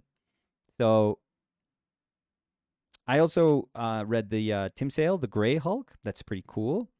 Him was super cool artist. I think um, I wasn't a super big fan of Tim Sale's work, but I think with that Gray Hulk, I think it fit so beautifully, that story and the character. I was like, oh yeah, I'm a fan because I remember Tim Sale's like Image days. Um, that's when I got to know him as an artist. So yeah, I didn't care that much for him back then. But yeah, the Gray Hulk is very very cool. Hey Guillaume,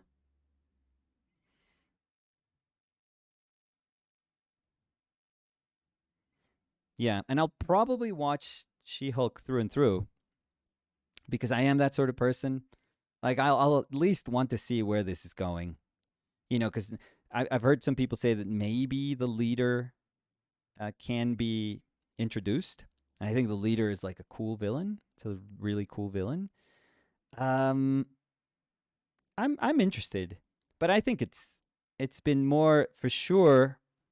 I think Ivan was saying for sure it's been more misses than hits with this.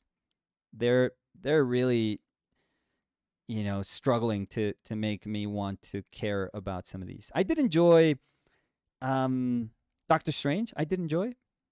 I did. I did. I liked it. I have high hopes for where that is going.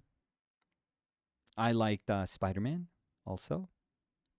So, I think there's places that I think there's the better moments, the moments that deal with Wanda again, with Vision again. Eventually, when Loki, I'm guessing he's introduced again um, into the like movies. I think those are going to be powerful when everything starts to intersect. But I think we're paying a price for like these smaller storylines that are like, yeah, those characters are weak and you're not doing anything to try to make us care about them. Nothing, nothing.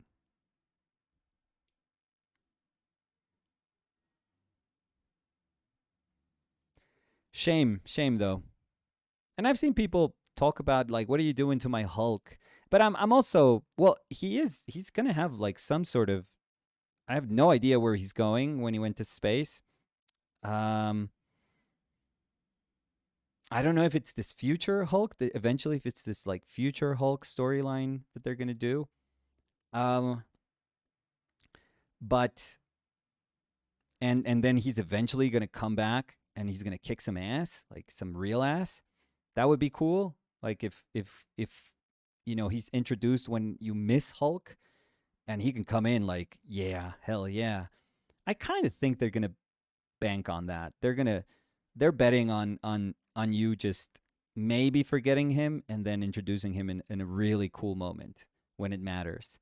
I think so. I think it's worth it for them to do that. Um,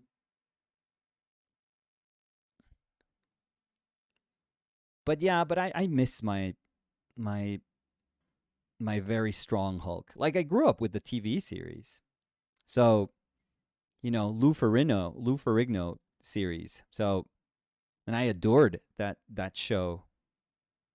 So I don't know. I just love that idea of Hulk.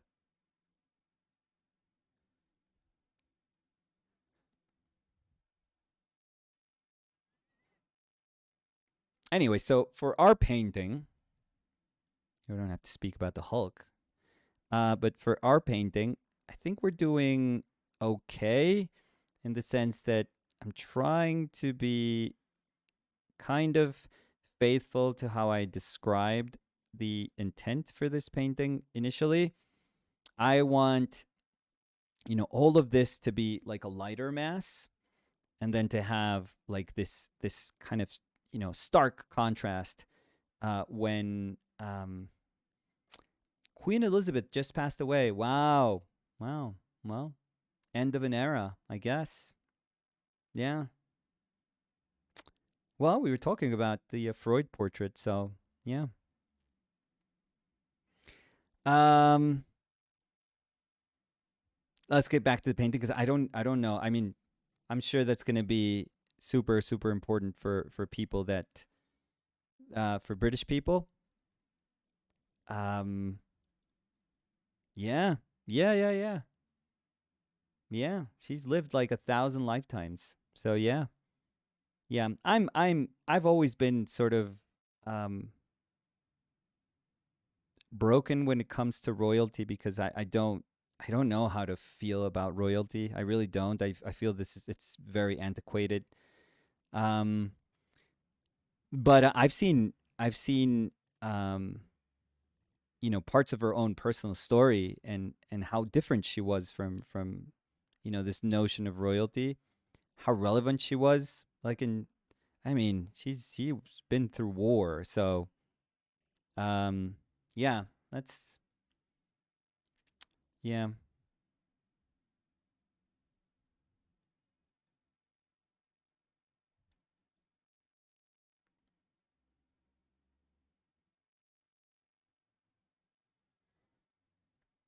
She's been through wars.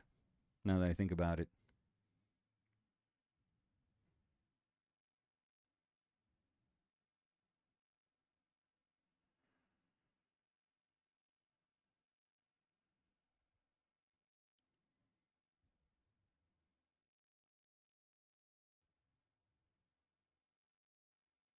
So who succeeds her?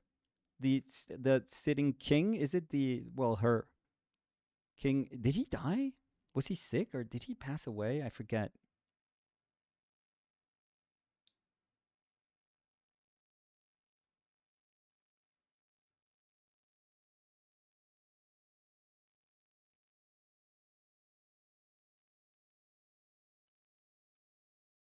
Prince Charles. So he's next in line.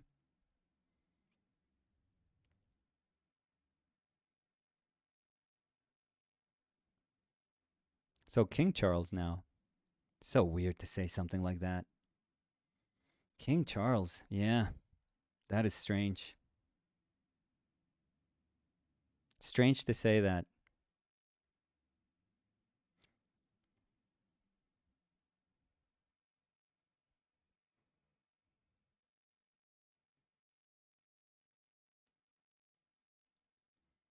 I don't even know how they feel about him, how British people feel about him in particular.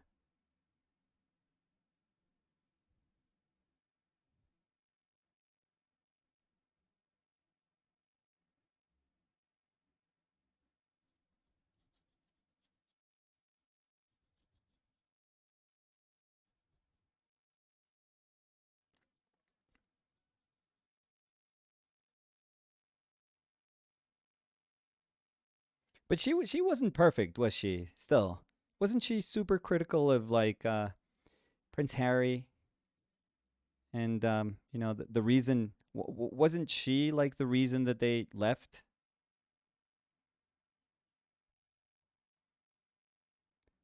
He's a spaz. Oh yeah, King Charles. Yeah.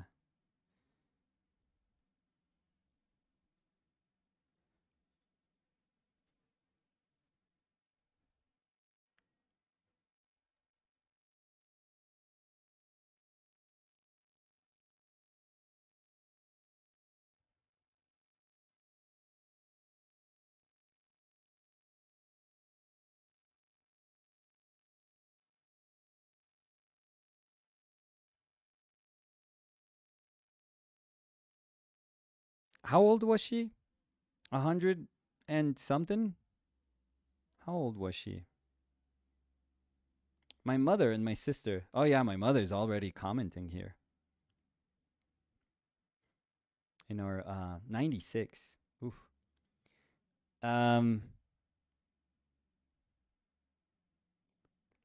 longest reigning ruler in all of history. Yeah, that is really crazy.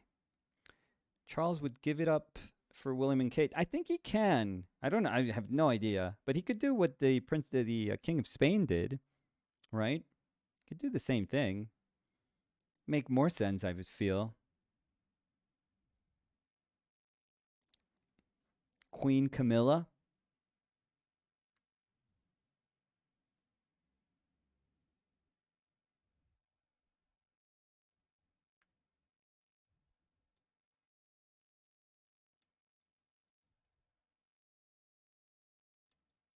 Wasn't she driving also? Didn't she drive all the time? What a character. Her Rolls Royce.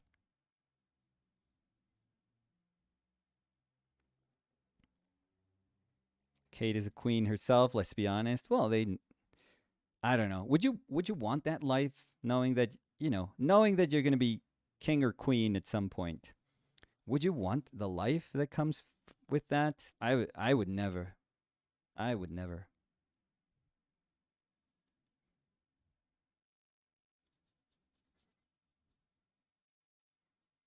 There's not, power in this world or money in this world that they could offer me to want to be part of that.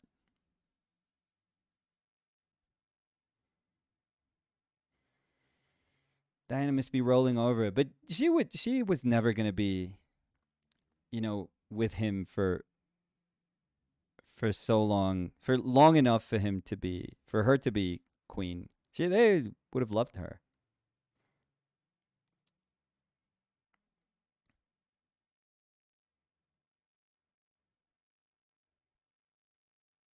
She passed. I think she passed If I'm not mistaken, the day before my birthday or my birthday, August 30th or August 31st. It's one of those two because I remember that because it was my birthday. But I remember being in New York when that happened.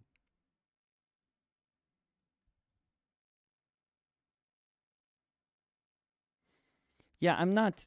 I have to say, you know, although my mother loves the whole, the I guess I don't really understand why she's able to abstract, or my sister, the idea of a royalty, um but they do like it. They're super interested in it.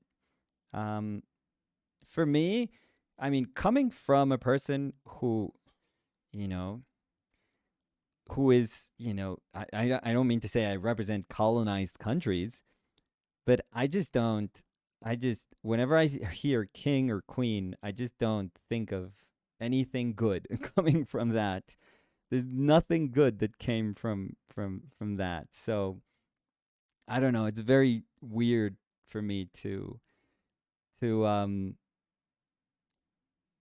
to understand the idea of perpetuating royalty. Like they're kind of toothless right now, obviously, um but I just don't. I just can't understand why in this world that we live in nowadays that there's any need for a figure like that. They could be a perfectly symbolic figure.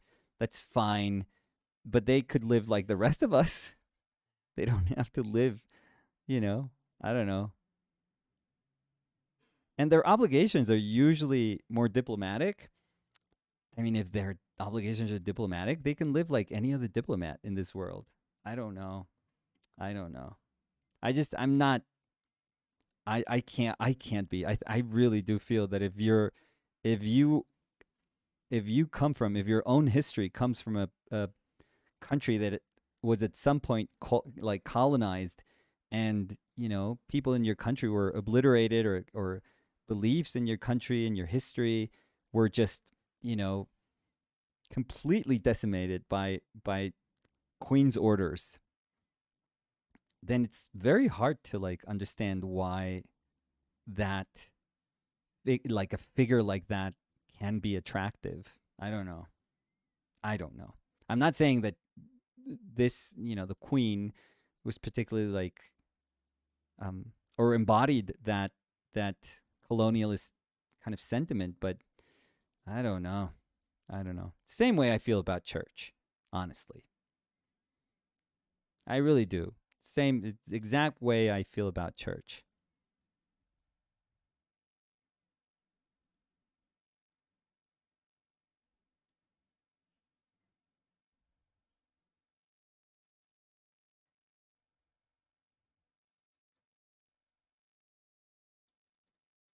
But it's for sure the end of an era. End of an era. I hope things change for the better there.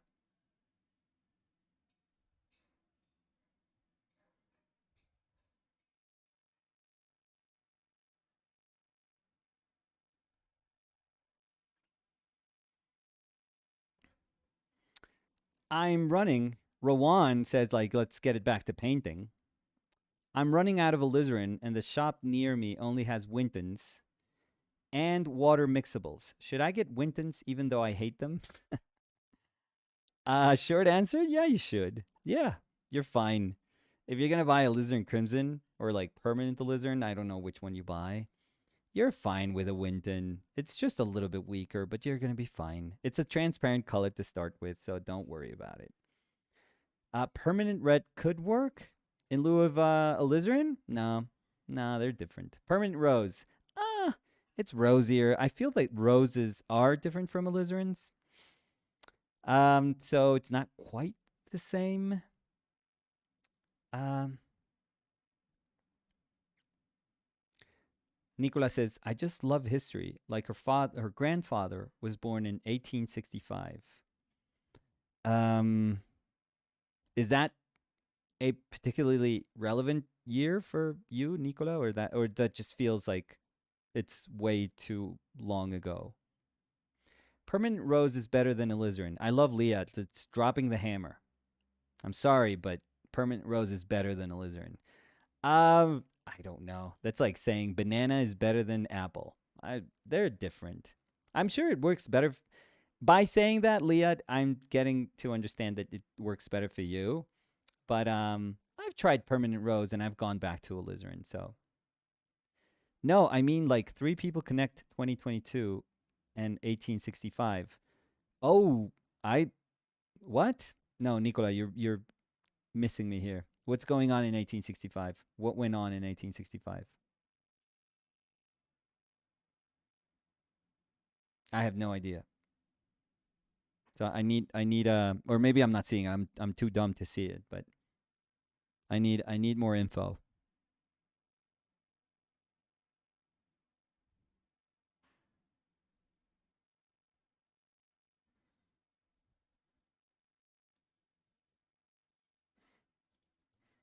I would say this who was the person? I'm sorry, I can't even reach the mouse from here. That it was getting the Wintons. If you've never tried like a permanent like a rose that are more roses are tend to be more magenta-ish. If you've never tried them, give it a shot. Like the fact that you ran out of alizarin, maybe it's the perfect excuse to try some of these other colors, and maybe you fall in love with them, and maybe it's like, oh my god, this is better than I thought, and maybe that's what you needed. But um, to make like a change. But if you love alizarin, like I do, because I really like alizarin, um, yeah, you'll be fine with cheaper alizarin. Don't worry about it. Um, this is unrelated. I just wanted to say following your streams and watching you paint in this relaxed setting has taught me more about painting than 4 years of art school. Oh, thank you. I can't see your name. Let me see. Jesus Christ.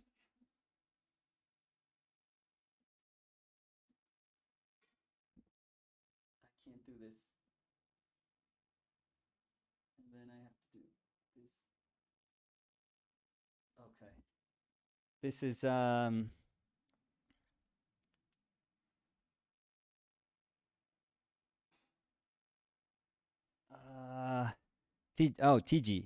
TG Novak. Every time I read TG Novak, I read BJ Novak, The Office. So sorry. Um, no, Liat says no. It's objectively better, like the banana. It has better light fastness. Okay, I mean there's an argument there, and it has a wider range than the lizard. And if you want it to be like a lizard, you can make something nearly identical. Yeah, yeah, you're right in those. You're right in there. Um, and yet, Liad, with his horrible, I mean, horrible, fragile nature because alizarin can't stand the sun. Like, it can't look at light without fading. There's something about it that I love. So, yeah. Um, I totally agree. Haha, I'm silly, says Nicola. It's like she's a person alive until a few minutes ago, and her grandfather was born in the Victorian era. Look how much the world has changed since then. Oh yeah, no. If you probably look at what the world looked like when she was born, like I mean, it's a century. It's a century. So yeah, it's crazy that a person can live that long. Um, I don't want to live a century. I've had that conversation with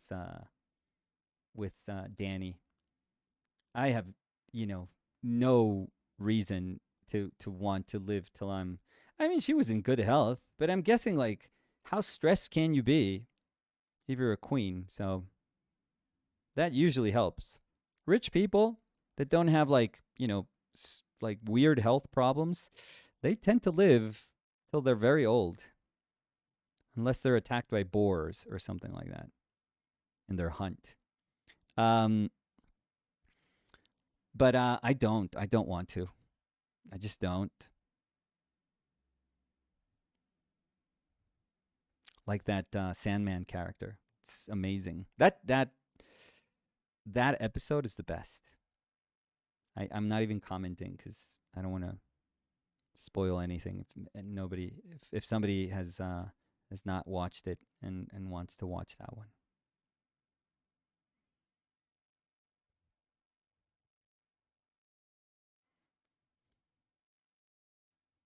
Attacked by boars. Nicholas has been watching too many Game of Thrones. Yeah, Rowan, but I mean, when I think of kings and queens, I usually think of that. I usually think of boars attacking them more than and having uh no way of like curing a wound, like no antibiotics, than thinking of like, oh yeah, a this a queen just passed in today's age.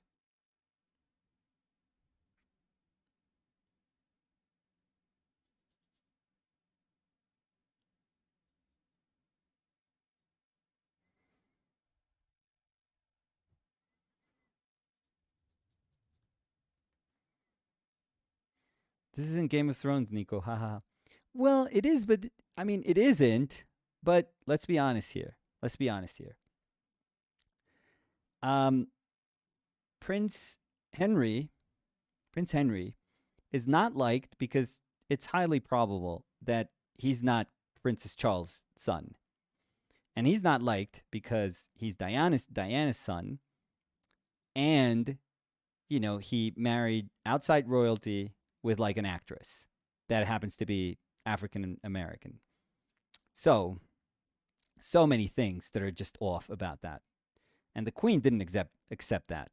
That like she was like, "Hey, what are we doing?" They might as well be Targaryens, you know? If they could marry between them just to keep royalty alive, they would have done so. All they want is like blonde, blue-eyed babies. So, um so yeah, like I can't overlook those things.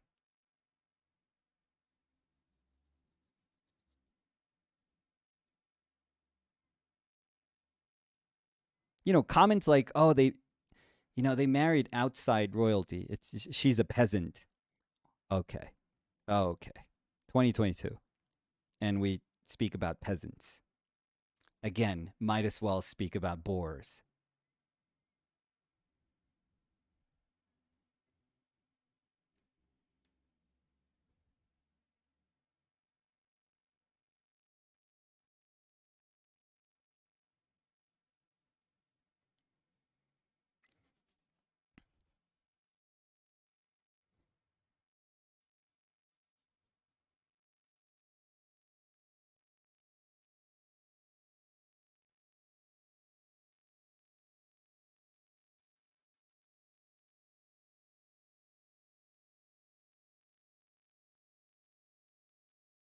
I would appreciate like rulers that kings and queens, future kings and queens, if they, for example, they said, "Hey, we stole this from Egyptians. We're going to give it back because this doesn't belong to us."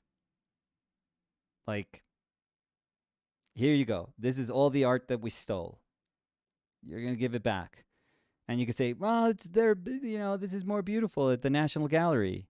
Like they're going to take more care of it than what these people are going to take care of. Like, they're poor country. Like, less people are going to go visit these wonders of art. Like we took care of them. That's that maybe, but that's not for you to decide. That's so not for you to decide. Sorry. So, I don't know. I'd respect if the people that come into power, they can just say, "Hey, we're going to give all this stuff back." Yeah, it's not ours.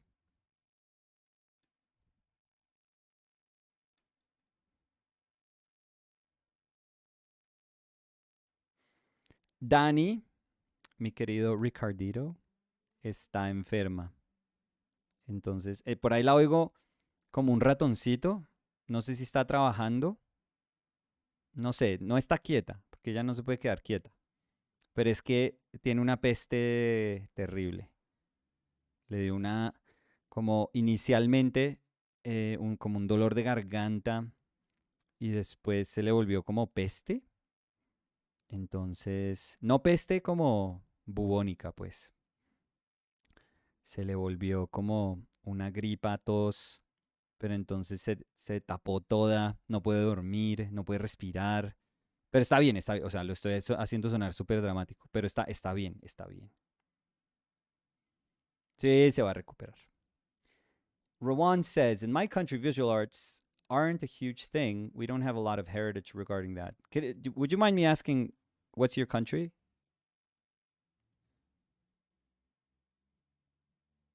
Mi mamá dice que es una gripa de esas que están dando, Iván. Sí.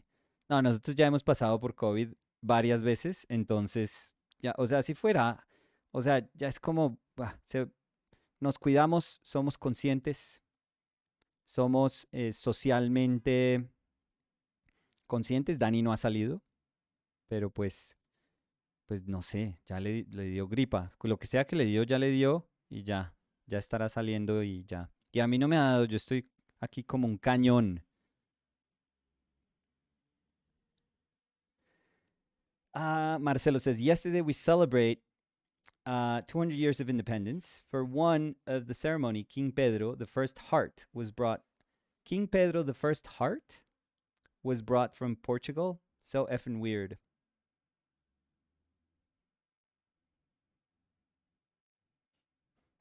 I'm not super familiar. Is that like Lionheart? Like the British? What does that mean, King Pedro the First Heart? I don't know if a heart is like a lineage of like kings and queens. Would that be the same one as the British ones? I'm from Palestine. I hope you've heard. Of course, I've heard of Palestine. Yeah, yeah.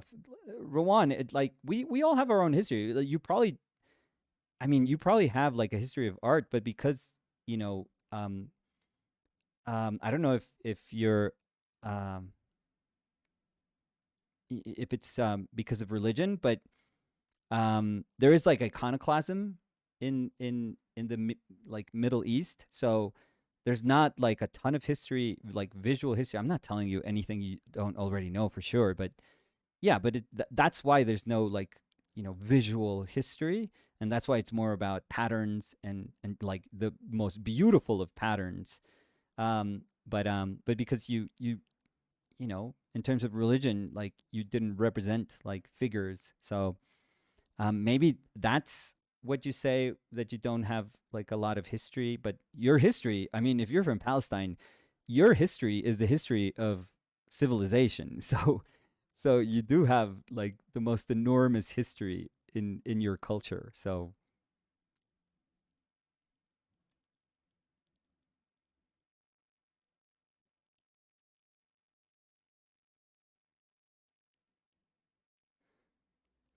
what is this? The heart? Oh, so like what do you call like a relic? Okay, Marcelo Peralta. The heart of diseased King Pedro, the actual heart taken from his corpse. Oh, I didn't know hearts were relics, because usually relics from like saints and popes and stuff like that. They're just locks of hair and finger. We saw like with Danny, we saw the ones. Where was it that we saw a ton of like ton of relics? I forget. In the Medici tomb, maybe they have something off to the side. Yeah, Medici tomb. They have something off to the side, and it's a bunch of like, this is Saint Catherine's femur. It's just so absurd. Like somebody's finger. Yeah, yeah. It's crazy. It is crazy. It is crazy. Like we are nuts. We're so nuts. Humanity is so absurd.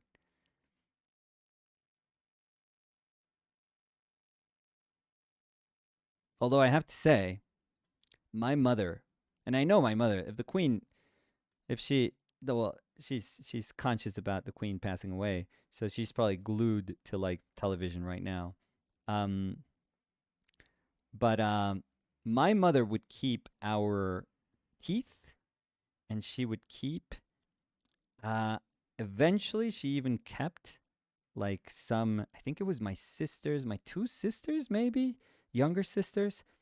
This is going to gross people out, but I'm sure in all of chat, I'm sure there's got to be someone's mother that did the same thing. I'm sure of it. But she kept the umbilical cord, the tiny little umbilical cord that falls, the little nub that falls when you're a baby. She kept that one. I remember looking at that one when I was a kid, thinking like, what is this? What the hell is wrong with my mother? Like, what family was I born into? This is crazy. I should have been royalty. Um, King Pedro asked that his heart be preserved when he died. Oh, for God's sake. Could you imagine how full of yourself you got to be to ask for people to preserve your heart? Jesus Christ. Come, just die, dude. Die. Nobody has to preserve your heart. I was so good. I was such a good human being. Could you preserve my heart just to remind people what a big heart I had? Oh, Jesus Christ. Come on. His wish was that his heart stayed in the city of Porto. You're about to die, and it's like, um, I have one last wish. Could somebody take my legs to the Arctic? That's all I want. My legs to the Arctic. This is my last wish. My last wish. So Robin says, I have my son's umbilical still and his teeth. So, Robin, you might as well be my mom. Teeth are common, yeah. Umbilical cord, yeah. Umbilical eventually just becomes like a petrified bit of dark, little tiny shrunken, dark brown thing. It's horrible. Yeah.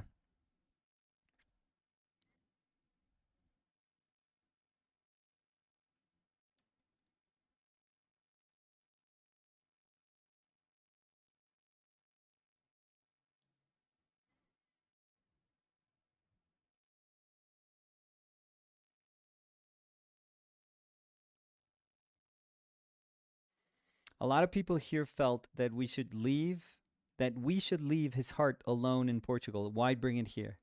Maybe they could have still saved his butt. The cheeks actually sat on the throne. Um, cheers, Olga. Yeah. Um, I mean, yeah, I'm sure. I'm sure some people must have felt very, um, very harshly about those decisions. Isn't it strange, right? How the you know, I don't know, the most irrational of things can become symbols of something, and people can dispute like what to do. It's like, could you imagine this conversation happening in any other context? Like, oh, they shouldn't have brought his heart. They should leave his heart in Portugal. Like, what is his heart anymore? What is that thing? I'm gonna look for that thing. Wait, let me pour like the tiniest bit of liquid, and then I'm gonna look at this heart. What is it? Uh, well, if I say heart, I'm sure if I Google Heart King Portugal, Heart King Porto, I need to see it. The mausoleum for the heart of King Peter the Fourth of Portugal. You could park a car in that mausoleum for the heart. By the way, you could park an SUV inside that mausoleum. You need that big parking space for a heart. Oh, Jesus Christ. It's in formaldehyde. What the hell? Oh no, this is disgusting. This looks like my mother's kombucha. Yeah, this is not good. No, this is like Damien Hirst. This could be a Damien Hirst. This with the gold cup and the thing with the wires so you could pull it out with your hands. Now I see it at a table that looks like somebody's having dinner with this thing right in front of them. Oh no, come on. I think it's time to let go. I think it's time to let go. This is horrendous. Oh, Jesus Christ. Why would you do that? Why? It's enormous, by the way. This looks like a this looks like a horse's heart. What the hell? This is gigantic. I think he had a problem. I mean, maybe it grows in formaldehyde, but I don't know. Yeah, Brazil wants to borrow Dom Pedro. Dom Pedro. First heart for 200 years of independence. Oh, why would you want to borrow that? No. No. It's terrible. My friend died and wanted us to backpack his ashes into the maze in Canyonlands National Park, where a number of folks have never made it out alive. Oof. I mean, that's specific. No. So Roxana, they send you on like this path to your own death.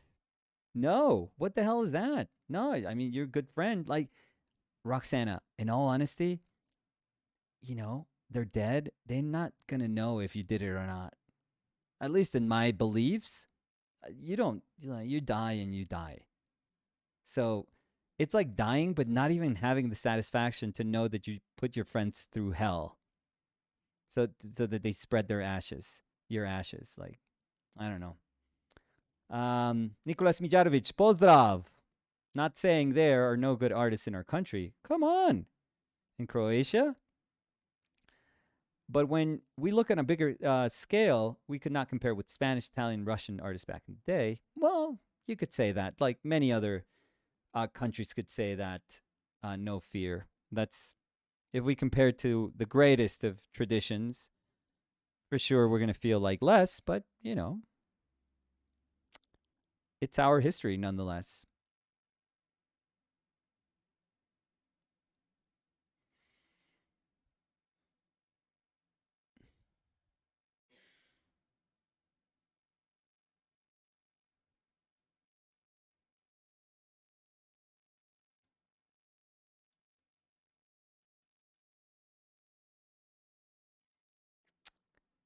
Vincent Delanois.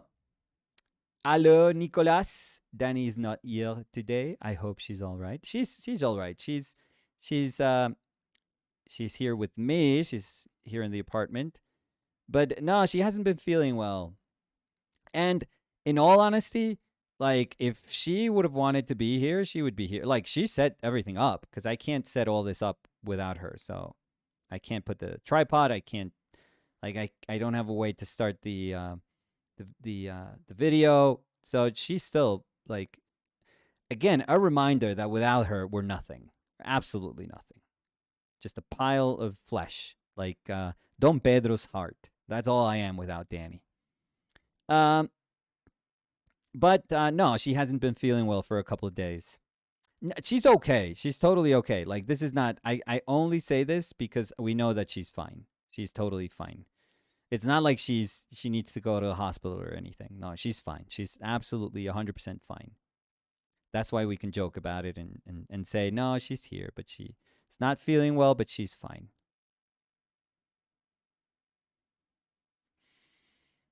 Um, but thank you for asking, Vincent. Vincent Delanoy, or more infamously, Vincent Delanoy.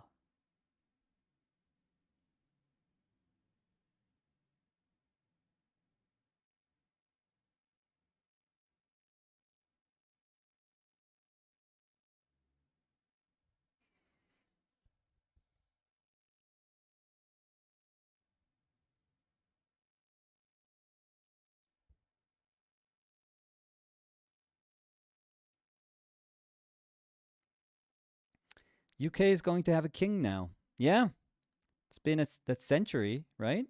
Well, no, more than that.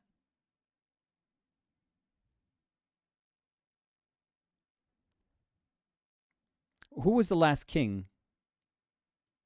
This feels weird. This is so honestly. When I say that, I feel the answer should be Baratheon. Yeah,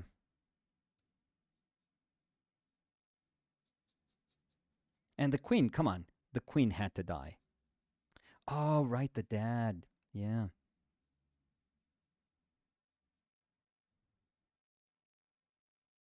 of course.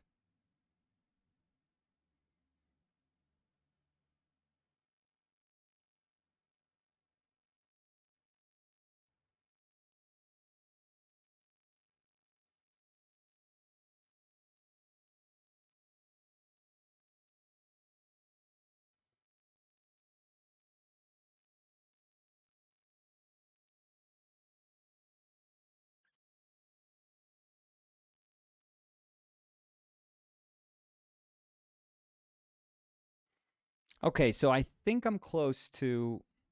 It was Elizabeth's father. Yeah, of course, of course. There's no way she would have been queen if her father wasn't king. Um, kind of like Rhaenyra. Um,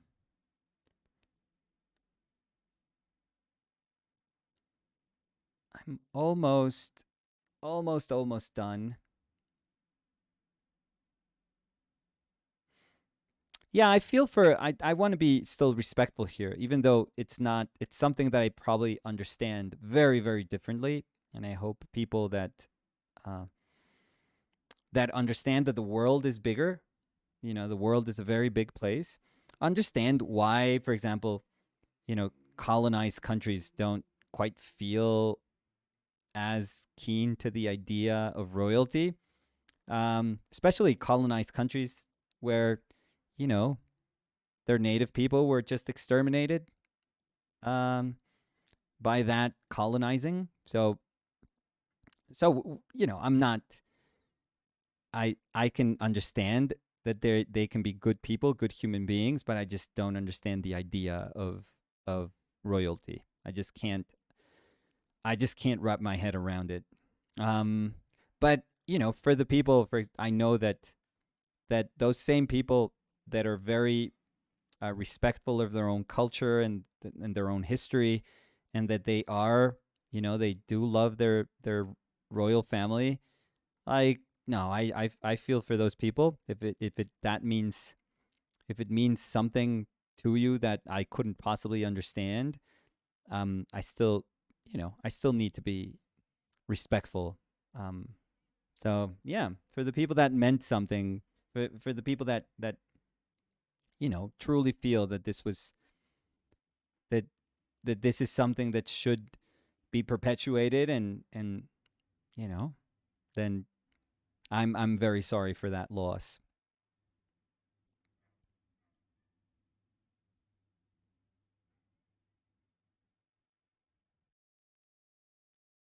She gave a lot of the Commonwealth back. Yeah, I mean, still, their lives are vastly different from any other human beings, which is very strange. I feel.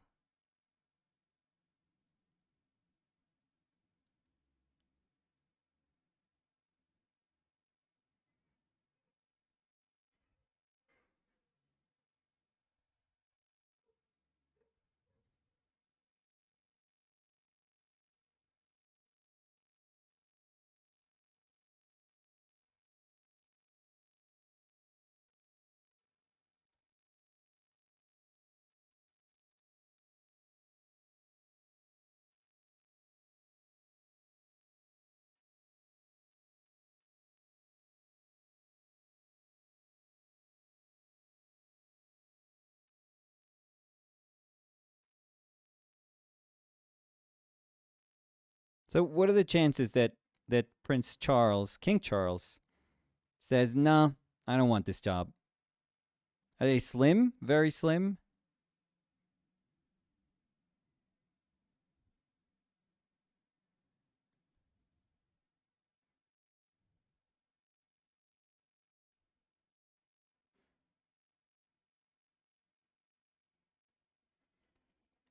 It made the UK look progressist, a queen when everybody else had male president or a king. To me, she was the glamour of country. Yeah, like I said, and your own history, Vincent, like, I know that royalty means something different. So, yeah, saying that a queen made a country look progressive, that to me is just a strange statement in and of itself. But I understand that we come from different places. So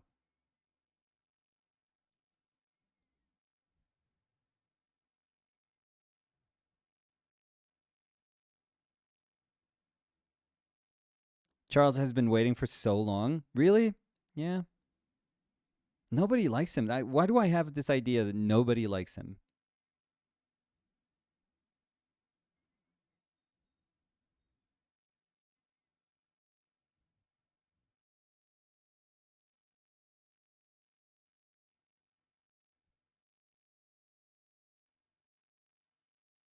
He's 70. Well, how old was Trump? How old is Biden? I mean, we almost had like a 70, what was it? 75, 76-year-old president here. He was winning in tons of the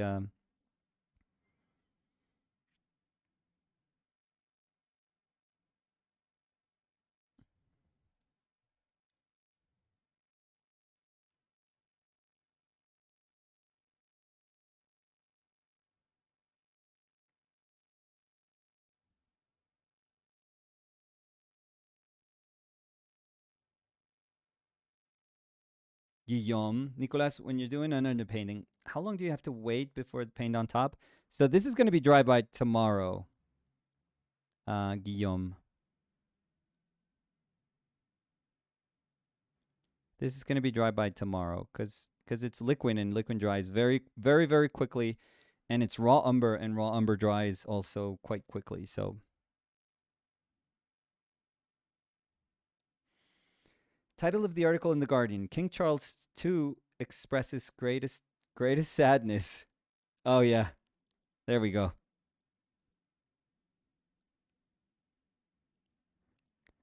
King Charles II. His dad was Charles the First.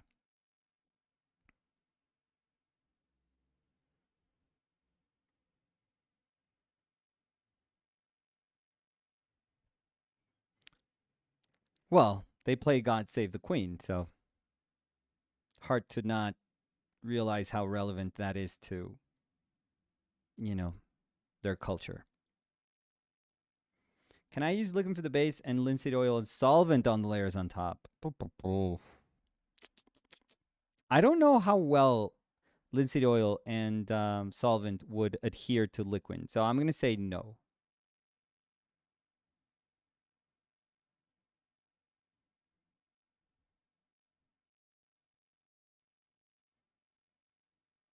It's God Save the Queen now. Yeah.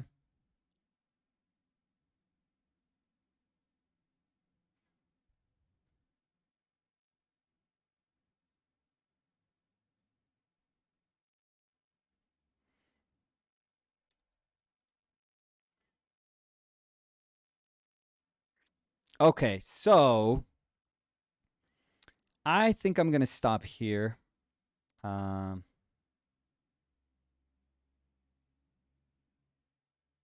because I don't think I should push further the painting. I think what we have here is enough to do the painting that we're going to do on top. And I also want to check in on Danny. So we're going to leave this. I don't know if this one for tomorrow, or I want to do another start for tomorrow. But before we do that, because I think, yeah, this is pretty much, I think this is pretty much all that I need for the painting that I want to do on top. So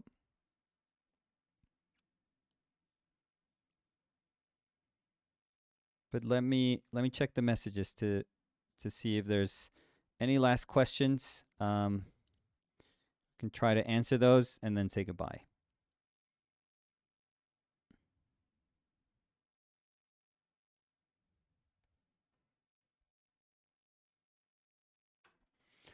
Um, yeah, let's hope you start feeling better soon, Danny. Yeah, let's hope. Let's hope. 20. Oh, I think Nicolas Mijarovic is talking still about their Croatian heritage. Elliot says, R.I.P. Queen of England. Yes. Yeah. I love the suggestion of the room. The atmosphere is beautiful. Thank you. Um, so yeah, so I think we have enough for what the intent behind the painting is, to have this sort of pillar of lightness, and maybe this tiny little um, door that's ajar in the back, suggesting, I'm not sure, but just this tiny little space in the back that's open, this threshold that's open. I really like. Everything else has to there can be information around here, but it has to feel like none of it is going to compete with anything that's going on in the front. So I need to be very, very mindful, very respectful of that. Um,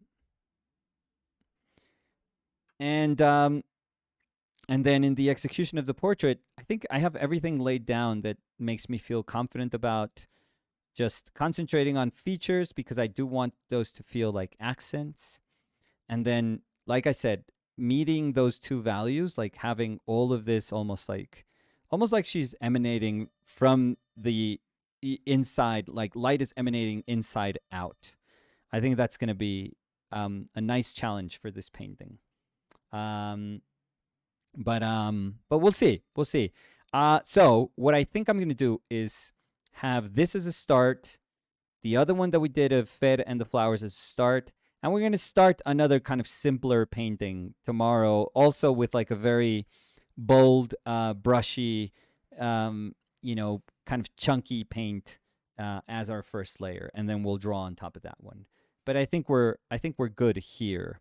I have to be careful with the edges of the hair, just so that it feels like kind of soft. It doesn't feel kind of cut out and jagged. Um, yeah, so I think we're in a good place. Good place. So, uh, again, the story about the queen. I'm deeply sorry for people that that feel that this is a a great loss. I feel for you. Um, I'm yeah. It's very hard for somebody from across the Atlantic um, to understand the weight that a human being like her had, but I obviously understand that she's one of those figures in history that that is going to be understood as one of the relevant figures of Western civilization. Um, so yeah, so I'm really sorry about that loss. I feel for you guys. Um, and on that sad note, we have to end this. Um, Carla says, "I hope Danny feels better soon." Yeah, I think she's been getting better. Although we thought she was gonna get better, but she had like a couple days ago, it was like, oh god, like the day we had the stream that night, oh, she felt horrible. And last night maybe a little bit better. Her voice is a little back, but not quite. So, and she's not quite feeling great. So, you know, we have to let her rest, and we have to be conscious that she needs some rest. So that's gonna be it. But I don't enjoy it at all when I have to be by myself. But you know, but I'll man the ship if I have to, so we can hang out. So we'll be here tomorrow also. So I'll see you guys tomorrow. I don't think I could go back to the first one, to the Fair Flower painting. So I think I'm gonna stick either with this one or a new start.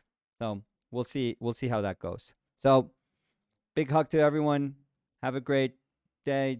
There's Danny's hand coming from beyond, just saying goodbye. But thank you guys. Bye.